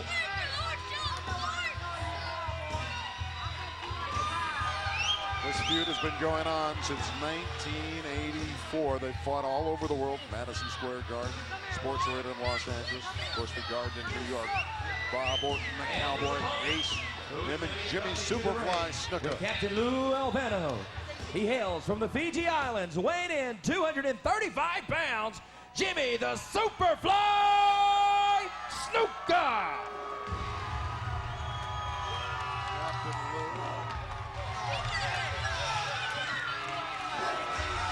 Captain Lou leading them out. Of course, he's the new commissioner of Heroes of Wrestling. And we understand that this will be the captain's final managerial performance. He knows he has to be impartial as the new commissioner. And right behind him is one of the real high flyers of the 80s. Best known for his Superfly leap off the top rope. He really perfected coming off the ropes. Jimmy Snuka. Snuka coming into the ring to meet up with Cowboy Bob Orton. They have been nemesis for a long time. We get back to 1984, and Captain Lou knowing this is it for him as a manager.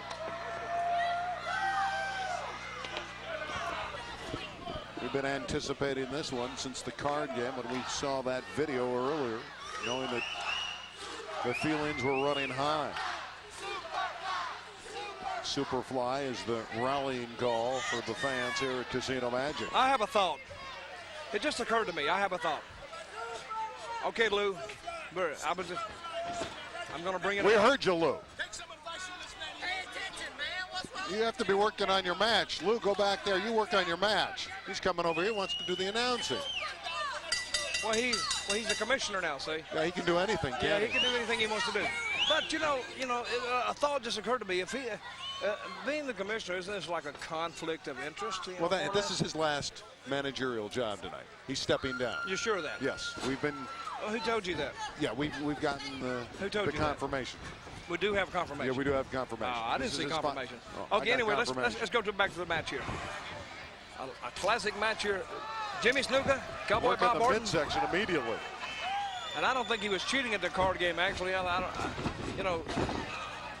Whoop. A high flyer right off that rope again. We've seen that for so long. That's reversal. 1-2, near pin by Cowboy. I'm going to tell you, Cowboy Bob Orton, one of the most proficient technical wrestlers ever. Him and Greg Valentine are very proficient technical wrestlers. Bob Orton, of course, a second-generation wrestler. Bob Orton Sr., of course, being his father. And Bob Orton Jr., of course, named after him. Captain Lou giving Superfly some guidance outside the ring. I'm going to tell you, Randy, we have turned the clock back tonight. We Isn't have that great we to be have able to do turned the that? clock back tonight. Nostalgia is in. Wait a minute, an elbow right to the forehead of the Superfly. You can hardly watch that young man. Of course, it was violent with the last match with Abdullah the Butcher and one-man gang. The camera following Jimmy Snuka closely around the ring. Bob Orton, he doesn't miss. See, one thing about it, if you really know what you're looking for and you watch Bob Orton, you'll notice there's not any wasted moves in his action. Every move has a purpose and it means something. He doesn't spend any extra energy that he doesn't need to spend. Coming up, we have Jake the Snake Roberts and Jim the Anvil Neidhart, and of course, he's got him hooked for the suplex and puts him there's down the hard. suplex. Of course, we have the former Yokozuna and King Kong Bundy in the 1,000-pound-plus war. Actually, it's closer to 1,100 pounds as Cowboy Bob is flexing. I'm still recovering from the one-man gang Abdullah encounter that you fans just saw previously. There's a slam coming. Oh, he puts him down hard again. Now, I don't know how many slams Snooker's going to be able to take like that. He's, you know, I mean... He's a phenomenal athlete, Well, Snooker. There's a 2 count, and he's able to kick out at the very last instant. And Snooker's back is bothering him. And he gets hammered right in the back with that leg. Well, they're yelling Superfly here. That's what he's working on. Bob Orton Jr. working on the small of the back of Superfly Jimmy Snuka. And if he keeps that up, Snuka's going to have a hard time continuing, or at least maintaining 100% effort in this match. Well, Snuka's a man with amazing reserve. So he's tough, and normally he can wear opponents down, but he's taking a beating at this stage, and he has to call upon all that reserve. Well, he may have to call upon some of that experience, too. Bob Orton's going to call upon all of his. Wait a minute. He picks him up over the top, and the grandmama's house we go, puts him down hard again on the small of the back. He needs a chiropractor right now. There's 1, 2, and another kick out at the last second. A 2 count as Snuka's experience is saving him here 2 or 3 different times. Okay, let's face it, Randy. These guys are older. They're not in their 20s anymore. They're not even in their 30s anymore. But let me say, these things hurt, and they hurt worse than when you were younger. Let's not tell a lie. Let's tell the truth. And these guys are older. All these heroes of wrestling are older guys. So that's why they don't have to wrestle harder. They have to wrestle smarter. But it still hurts more. So we're going to see. But I'm going to tell you, if you're looking for just for an even par match, this match, both men basically been in the business about the same amount of time, about the same age. So basically, they're still paired up. And we're going to see right here in just a little bit who's going to win this match. And they know every move of one another. They've been in battle for so long, and they've been nemesis for so long. So there's no surprises with Snuka and Cowboy Bob Orton. Oh yeah, there's a lot of surprises. You see, Randy, that's what I disagree with you. But they've been in you're the trying, ring so no, much you're trying to there's call no this like some surprise here. stupid UCLA Oregon basketball game or football game. No, this is wrestling. Anything goes. The last match should have told you that. The last match should have told you that. It's anything goes. Anything can go, but they've seen it all. They've been in battle at war for so many years, coming on 16 years. You know, I've been pretty nice to you so far, but I tell you, I just got to make a stand here. You know, I try to act like a gentleman, but, you know, Mr. Rosenblum, you're kind of wearing on my last good nerve. Well, Dirty Dutch Mantel, I got to tell you, these guys have been battling for nearly 16 years. We're going into a new millennium. There's very little that these two don't know about one another. In your opinion? In my opinion. Okay, then let's clarify that. Let's validate that last statement. I've been validated. You know, but I went to law school, so I know how to do those things like that. Okay, right here you see Bob Orton, of course. Now I want you to look in the, if the camera get in there close on Orton's face, Orton is very methodical. They're coming in there, and he's trying to wear Jimmy Snuka down because he's on top. Now who's going to expend more energy, the man on top or the man on the bottom? The man on the bottom, and that's what makes Orton such a good technician that he is in the ring. Cowboy Bob Orton, crafty, cagey wrestler, has all the scientific wrestling skills. He's been around a long time. And there's Captain Lou. Newly appointed commissioner here. He's playing the camera. He should be helping Snuka at this point, who's taking the brunt of this assault from Cowboy Bob. He's trying to work on that arm. Doing a good job of it. Yeah, he's doing an excellent job of it. And the elbow on the arm. Cowboy Bob is so far dominating this match. Oh, well, here we go. More of that rude Mississippi behavior down here. Well, Cowboy Bob is not the wrestler that the fans are siding with. They want Snuka to get out of that hold. Well, I'm sure Jimmy Snuka would like to get out of himself. Well, Snuka's not been able to get to the ropes, and we've seen him do so much damage from the ropes over the years. And that's because Bob Orton, using all his 20-some-odd plus years in the wrestling profession, bringing all of his experience to the forefront right now. And he's doing one hell of a job of it, if you ask me. But you didn't ask me, did you? But I'm going to tell you anyway. Well, Cowboy Bob right now is holding all the cards. Because he's the ace. He is the ace. He's the ace, and like Jimmy Snuka right now is like he's winding up, and he's like the three of clubs. There. Another chop to the head. That's that big windmill, the chop to the top of the head. You can see that Snuka is in pain. Now this is going to do some damage here. He's taking a beating. This is going to do some damage. Watch this stomp He does it again. Captain Lou, he's not doing much there as the manager. He's walking away in the background. Not much you can do when your wrestler is helpless. See, you answered your own question. You said he wasn't doing much, but then there's not a lot you can do. I don't know who's he pointing to here. I think that's the head of Casino Magic here. And of course, with Captain Lou, you never know what's really going on. No, with Captain Lou, you never know exactly what is going to happen with him, what he's going to say. But Bob Orton right now dominating Jimmy Superfly Snuka on the first ever Heroes of Wrestling pay-per-view. I hope he doesn't start paying too much attention to these people. Snuka writhing in pain. Because that is kind of rude to talk to somebody about somebody's sexual orientation. I would agree with that. Using those knuckles into the face. And Snuka's taking all the shots. And now Cowboy Bob wants some of the fans here in Mississippi at Casino Magic. He feels he's got Snuka at bay, so he's going after some of the fans, and now the official he's telling off. You see those guys out there, you couldn't melt and pour them in a ring with Cowboy Bob Orton. Well, he has to pay attention to Snuka because Snuka's starting to get back up. He's on his knees. I think what Orton's thinking about now, I think he's giving him time to recover here, though, Dutch. That's exactly what he's doing. I think he let the fans, he got tired of. You got to put the man down when you have a chance. Now these guys don't wrestle every day anymore. They don't wrestle like 30 days a month. You're loading up on him.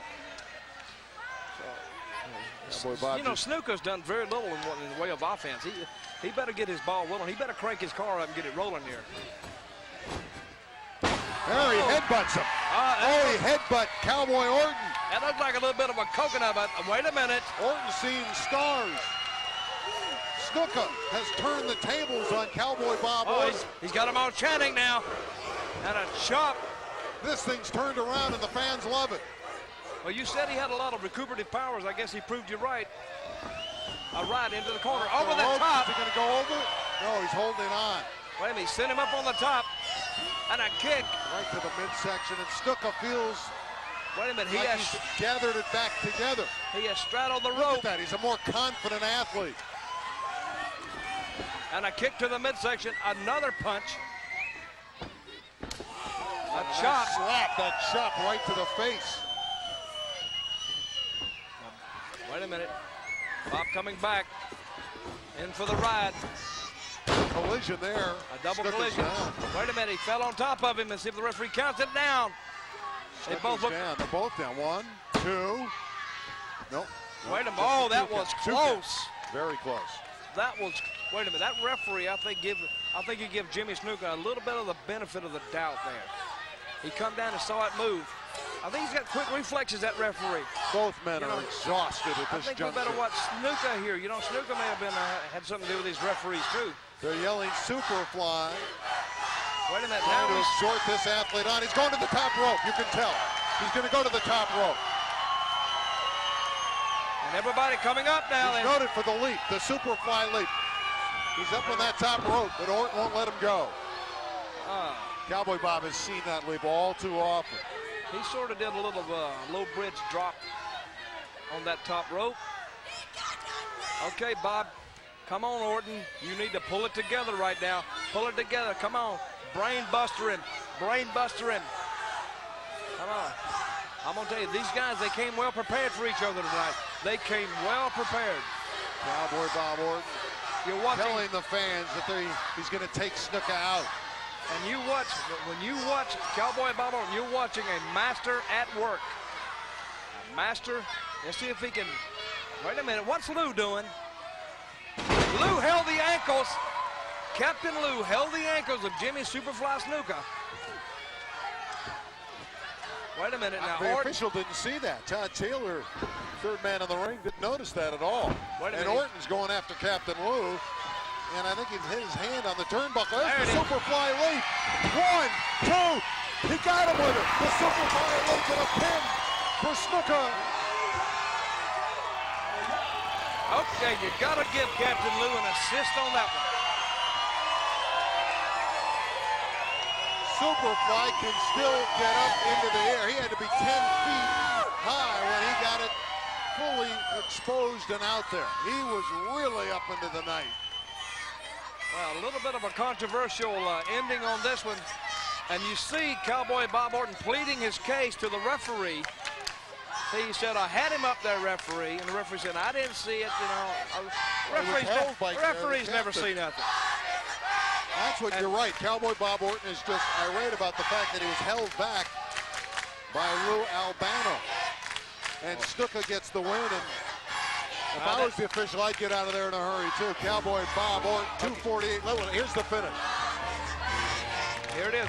The turning point of the match, the Cocoa Butt by Jimmy Snuka. That really turned the tide. That swung the momentum back in favor of Jimmy Superfly Snuka. And you see the classic pose made famous by Jimmy Snuka that millions and millions of fans have seen over through the years. Now he gives him the ride here, up and over the top. Then we're watching we got another little sequence coming up here as we see Bob Orton floating up on top. Jimmy Superfly Snuka eyeing his prey. Now he's going after Cap.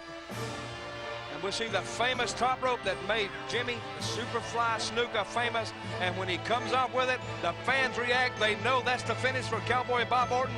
And the referee's right in. He does a 1 and a 2 and a 3. And it's all over. Put it in the book. Write it down. And let's take a second look from a different angle right here. Look at the height, the altitude that Jimmy Snuka attained on that dive there. Referee counts 3 again. Hey, we can watch it 100 times. It's not going to change. Jimmy Snuka victorious over Cowboy Bob Orton Jr. here tonight. Pay-per-view Heroes of Wrestling. And a disconsolate Cowboy Bob Orton in disbelief that he was held back by manager Lou Albano, and that gave Jimmy Superfly Snuka an opportunity. He came down with the flying leap to close out Cowboy Bob Orton. We've seen that magic before. Still to go, we have Jake the Snake Roberts and Jim the Anvil Neidhart, and of course the big one, the former Yokozuna and King Kong Bundy. And speaking of Jake the Snake Roberts, he's with our man Michael St. John. Thank you, gentlemen. Back here I have a man of legendary proportion, the man Jake the Snake Roberts. He is a man that you all recognize. He's a legend. Come on, Jake, get on in here. The folks want to hear from you. What I'm saying right now is this. You know, you go to a casino, and everybody says, well, gosh, a casino, you should gamble.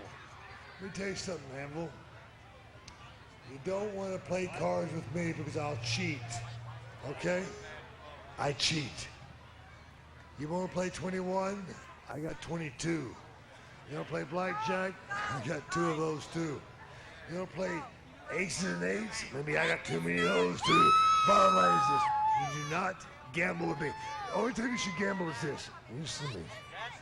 When you walk in a casino and you want to gamble, the main thing is you should realize this. To gamble, you must accept losing. I don't accept losing. And neither does Damien.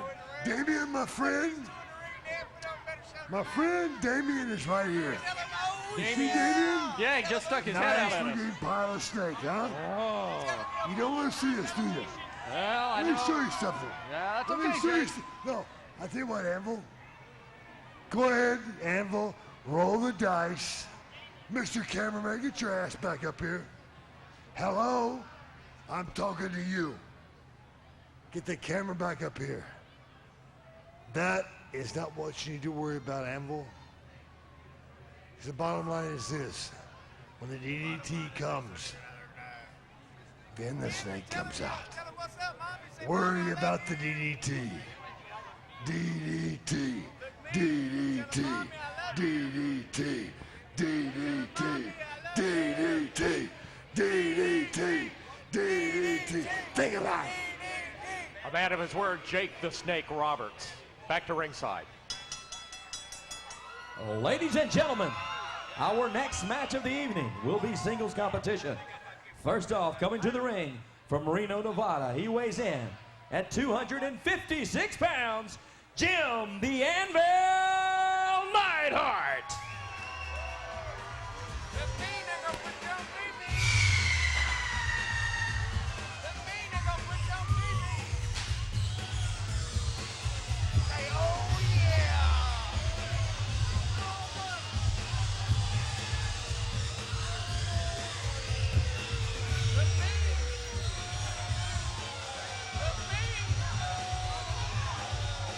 Little suspense here, waiting for the Anvil, the former track and football star at UCLA. And here he comes.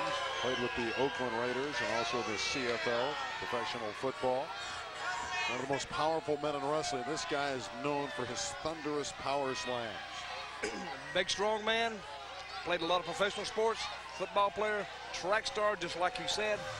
But we're going to see, because he's facing a man tonight that I've known for many, many years, and I've also known him to be, and I've said this before, and I'm going to say it again, one of the most evil minds to ever grace a wrestling ring. This man thinks wrestling 24 hours a day.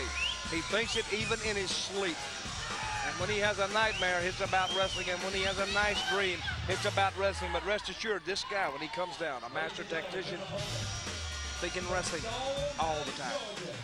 He's going to be accompanied to the ring by his little friend, Damien. He weighs in at 260 pounds. Please make welcome, Jake the Snake Roberts. Now listen to this crowd now. Jake the Snake, almost locally grown here in Biloxi, Gulfport, Mississippi. And he's making his way down to the ring. Look at that face.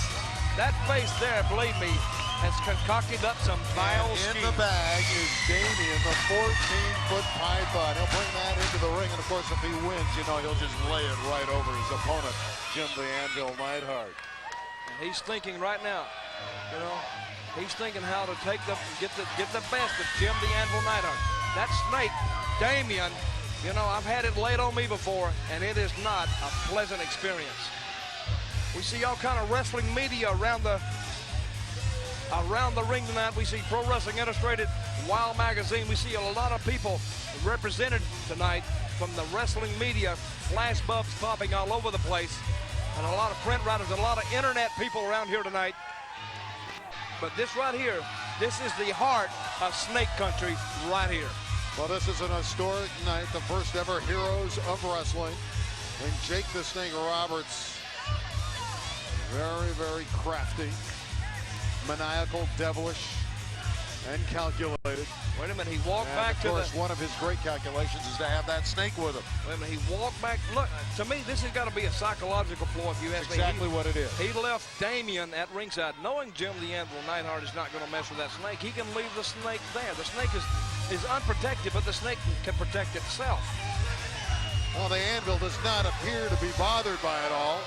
Well, he's raising his arm saying, this doesn't bug me one iota. Well, it shouldn't bug him because the snake is still in the bag. Yeah, he's still safe. Here comes Jake the Snake Roberts back. Trying to win a battle of the psychological warfare here. Now, Jake the Snake, have you ever heard the story of his life? He's led a very interesting life. And he'll tell you by his own admission, he's made a lot of mistakes. And everybody makes mistakes. Jake has made probably more than his share, but I'm going to tell you, the people here, they love Jake the Snake. He was one of the first to come to Casino Magic. He's been waiting a few days for this match, just waiting to get at Jim the Anvil Neidhart. Of course, Anvil, again, one of the most powerful men in all of wrestling. Still, at a little older age, he still can throw you all around the squared circle. Of course, the brother-in-law of Bret Hart, Davey Boy. Wrestling background, of course, trained by the legendary Stu Hart in Calgary, Canada. Of course, Jake the Snake, no stranger, even as a small child. His father, a professional wrestler, Grizzly Smith, 6'10" Kentuckian. David Dwinell is the third man in the ring officiating this match.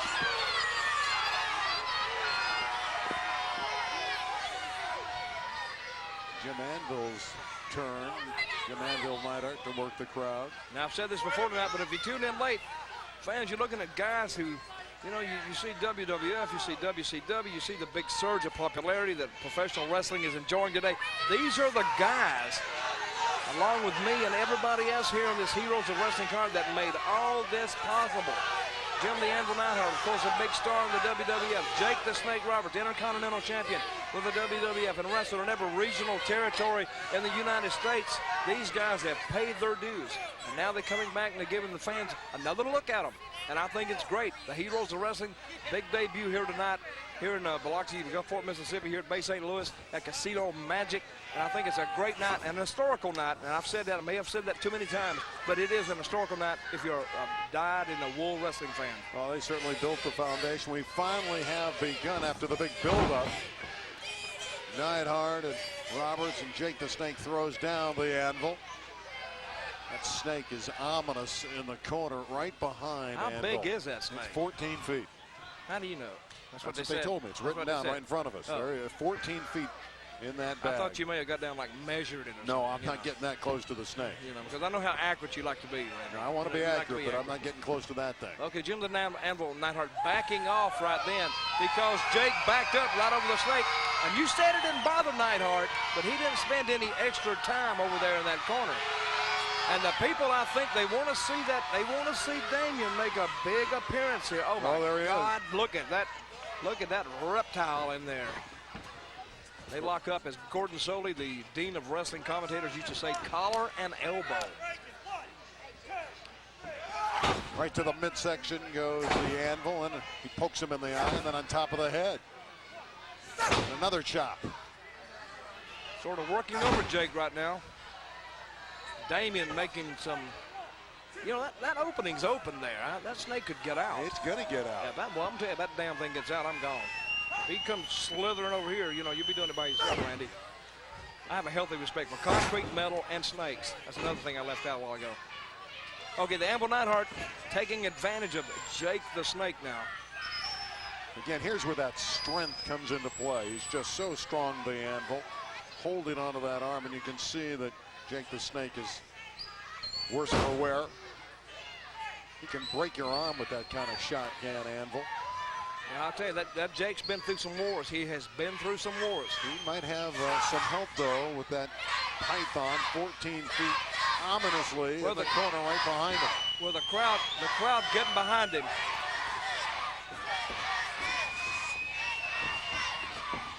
Wait a minute.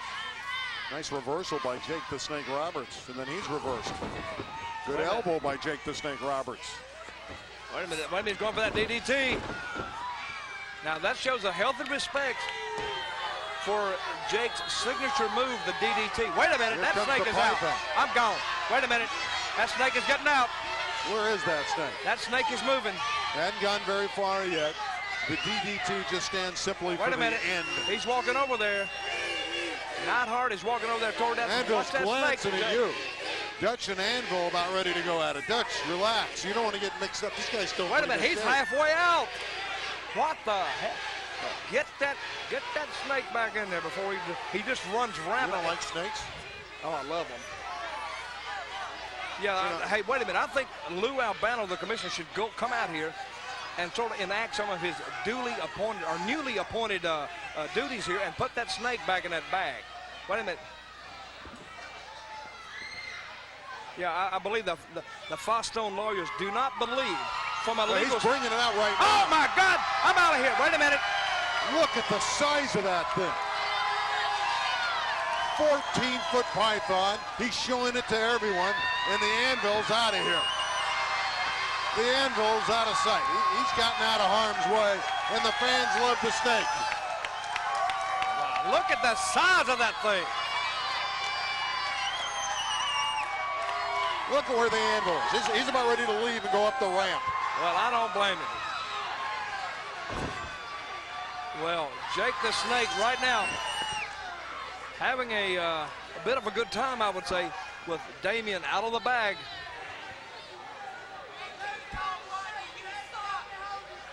Well, I don't know. How much venom is in that snake? Well, what do I know? I look like I'm some kind of snake doctor or something. How do I know? Wait a minute. What's now going look on? at that. Look at that. Look at that. Vile. That man is vile. Look at the boots. Look, you notice the boots he's got on? Well, that meant he had to kill a snake to get the boots. And I bet Damien doesn't know he killed him. Oh, stop it. A snake shed, so he got boots. That's big enough to have enough shed to have boots. And here comes, Randy, wait a that's minute. King Kong Bundy. What's he doing out here? Wait a minute, the Snake is out, the referee is out, everybody's out. Now King Kong Bundy joining in here. What the, wait a minute, now this is gonna get interesting now. Wait a minute. What's King Kong Bundy doing here? He's in the next match, the 1,000-pound war with the former Yokozuna. Wait a minute, he's saying he's going to talk to Neidhart. Wait a minute. They got some kind of conversation going over there. Wait a They're minute. commiserating. I know they don't like snakes, that's for sure. Who does? Wait a minute. That's 2-on-1 maybe. Anvil's back in the ring from behind. He got it from behind. Yeah, and the referee got in the way too. The referee got a little bit of that. Now we got an extra an added element out here. King Kong Bundy. You know, he can't be just a regular size guy. It's got to be King Kong Bundy coming out. He's the walking condominium. The walking what? Walking condominium. Oh, I thought you said something else. All right, get your mind in the right place. Okay. King Kong Bundy standing out. And obviously, his diversion bothered Roberts, and that's why the Snake's down. Well, where did the Snake go? Did the Snake go back in his little? Is he back in his bag now? Yeah, he's back in the bag. He's back in a the very bag. safe place. Yeah, but yeah, Bundy acted as a diversion. Neidhart rolled back in there, took advantage of the Snake. The human Snake, not the reptile Snake. Took advantage of Jake the Snake Roberts. And this match here has Squeeze it, Neidhart. has been a little bit, got a little bit of suspense behind it right now. Now the Anvil has the Snake Roberts Wait a minute, in a headlock. It looks like Bundy's a little bit, he's getting a little bit closer to that Snake. Watch it, Bundy. You know, you're looking at his... He's talking on the side. You get the feeling, what's he doing with the Snake? King Kong Bundy's playing with the Snake, slapping the Snake around. Yeah, he's agitating that Snake. Why would you do that? You want me to go and ask him? No. Why don't you go ask him? I just don't think that's a smart move to sit there and slap and hit a snake, especially when it's 14. Are you like an animal rights activist or something?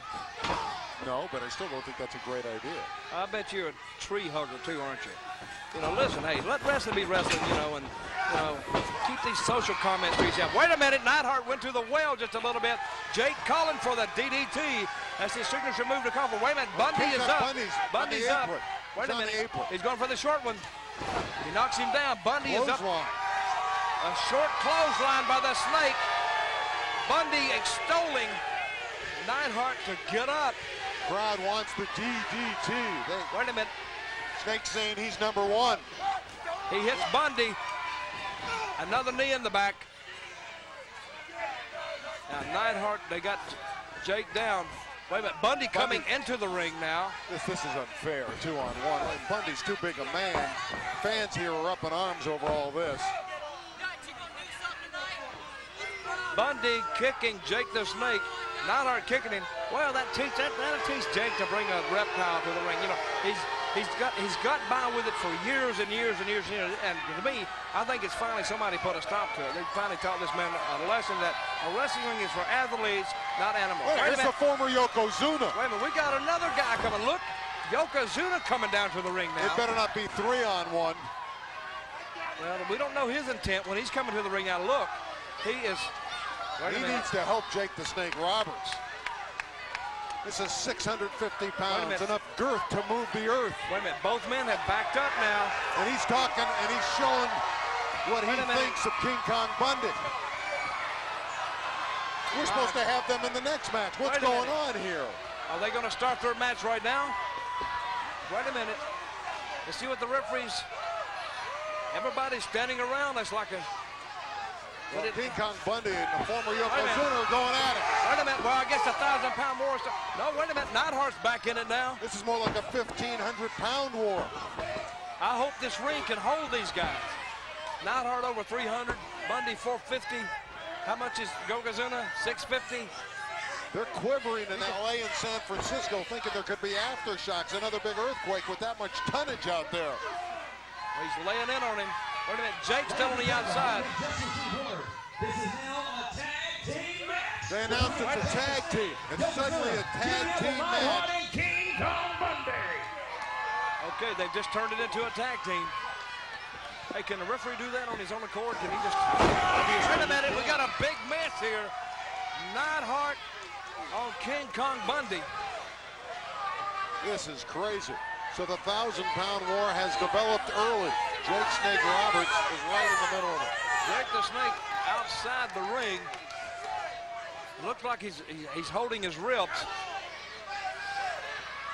But wait a minute, is that another Bundy out there? Wait a minute, who is that guy? There's another Bundy look-alike. It looks like a little mini-me Bundy out there. Wait a minute, but he must be. Maybe it's his kid. Yeah, I don't know who this guy is. You know, He is the baby Bundy. We had Abdullah come out here with a new face. We got this guy. We don't even know who this guy is, but you know, a lot of people springing up here tonight. We don't even know who they are, but this guy here, he looks like he belongs in the corner of King Kong Bundy and Jim the Anvil Neidhart. So there's the team that's together. Yokozuna, former Yokozuna, and Jake the Snake Roberts, who's staggered. He's about to go down. Well, I hope Jake doesn't go to the crap table tonight. I don't think he can get over there. He looks in bad shape right now. Wait a minute, Neidhart trying to go after him, but he's got him. Okay, if they've turned this into an attack, if they've turned this into a sick man, Anvil, he's biting him. Well, if they've turned this into a tag team match, they need to take advantage of the weakened condition of Jake the Snake. Neidhart working on him outside that ring. Now we see Yokozuna and King Kong Bundy both on the outside here. The Heroes of Wrestling first ever pay-per-view here from Bay St. Louis, Mississippi at the Casino Magic. A great show. Legends galore tonight. Jake the Snake, Abdullah the Butcher, King Kong Bundy, Yokozuna, Marty Jannetty, Stan Lane, Tully Blanchard. Another violent Jimmy assault on Superfly Roberts. Lots of people have been here tonight, and I think what a great inaugural event this has been. Those chairs have been utilized in just about every match, and the Anvil's going to use two of them at the same time. He's got two chairs now. And I hit him right over the head again. Oh! He rocked him. Down goes Roberts. He rocked him. Neidhart is very pleased over his handiwork, and he should be pleased. Because well, the Bundy look-alike liked it. Climbing back up his Anvil. Wait a minute, having a few words with some of these southern Mississippians down here at Casino Magic. Jake the Snake is taking a terrible beating. Jam-packed crowd here tonight. Enjoyed a great night here. Bundy now going after Jake. He's got the chair. Can you imagine the force he hits him with? Oh, that was unbelievable. I think Jake may have some brain damage if he didn't have some already coming in.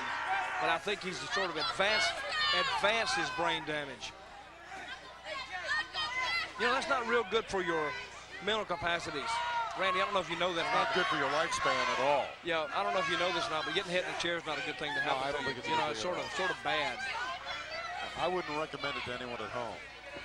Kids, remember, if you're watching this, don't go hit your little brother or your little sister with a chair. Don't do it. Because Mama might pull off a limb off a little tree out there and it'll wear you out with it. I ever see the man with no name. I got to get this in, Dutch. The new commissioner said this is not, he's made a statement, this is not for kids at home to try. We don't want that.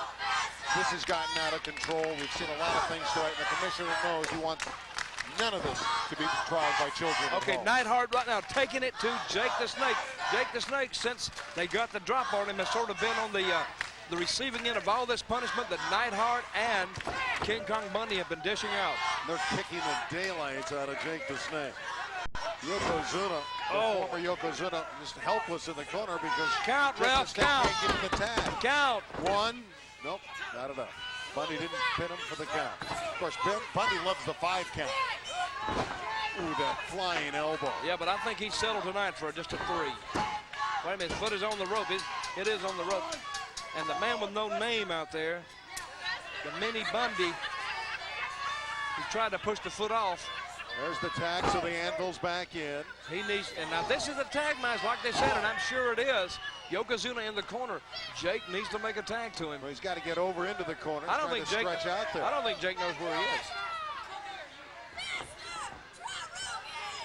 You got the 2 big guys, King Kong Bundy and former Yokozuna, in their respective corners. Yeah, but we need to settle this 1,000-pound war because you got the 1,000-pound war guy standing in the corner. We need to settle this. I don't think they're going to fight the way things are going now. This has become a tag team event, and The former Yokozuna and King Kong Bundy aren't close to one another. They're going to strip him naked before the night's over. Both boots are off now. Laying on him. There's 2 count. Kicking out at the last moment was Jake the Snake Roberts, saving it for the time being. They're taking turns. Bundy will say, here, Mr. Wait a minute. Anvil, you work on him. He low bridge Bundy. He low bridge. Got him right into the middle. Wait a minute. Now down below. Let's see if he can. Oh, man. Finally, the former Yokozuna's in a great job by the Snake. Oh, he sent him flying. Bundy down. Neidhart getting some. He's getting hammered by Yokozuna, but the 1,000-pound war, we still. How are we going to settle that? He's the size of Mount Fuji, and he is hammering the Anvil into submission. And he's erupting right now, too. All the while, Bundy and Jake the Snake are mixing it up. He got him in the short ribs again. A big splash. That's 500 pounds. 1, 2, 3. Okay. Bundy pinned him. They got him. King Kong Bundy the winner. Excellent. Excellent, King Kong. An excellent. Ladies and gentlemen, your winner, Jim the Anvil Neidhart and King Kong Bundy. So the Anvil Neidhart and King Kong Bundy on the pin on Jake the Snake Roberts and the former Yokozuna. And Bundy and Neidhart. But what about the match between King Kong Bundy and the former Yokozuna, the 1,000-pound plus war? Wait a minute, they got him. They got the little Bundy in the ring now. I guess that's his name. I don't know. We've named him Little Bundy.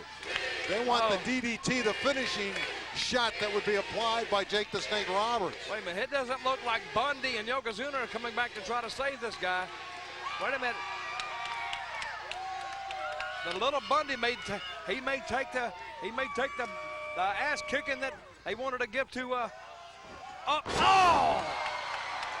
that's painful. That's hard to watch. I couldn't get it out in anticipation of what was going to happen. That's a 650-plus man right there, and Little Bundy is in desperate need of help. Wait a minute. Don't do it, Jake. Oh, here comes the Python. Wait a minute. There he goes. He laid the Python on Little Bundy. What if that snake ate that guy? What if he just started chewing him and, the snake's got a big belly after about 10 minutes? I wouldn't want to be Little Bundy.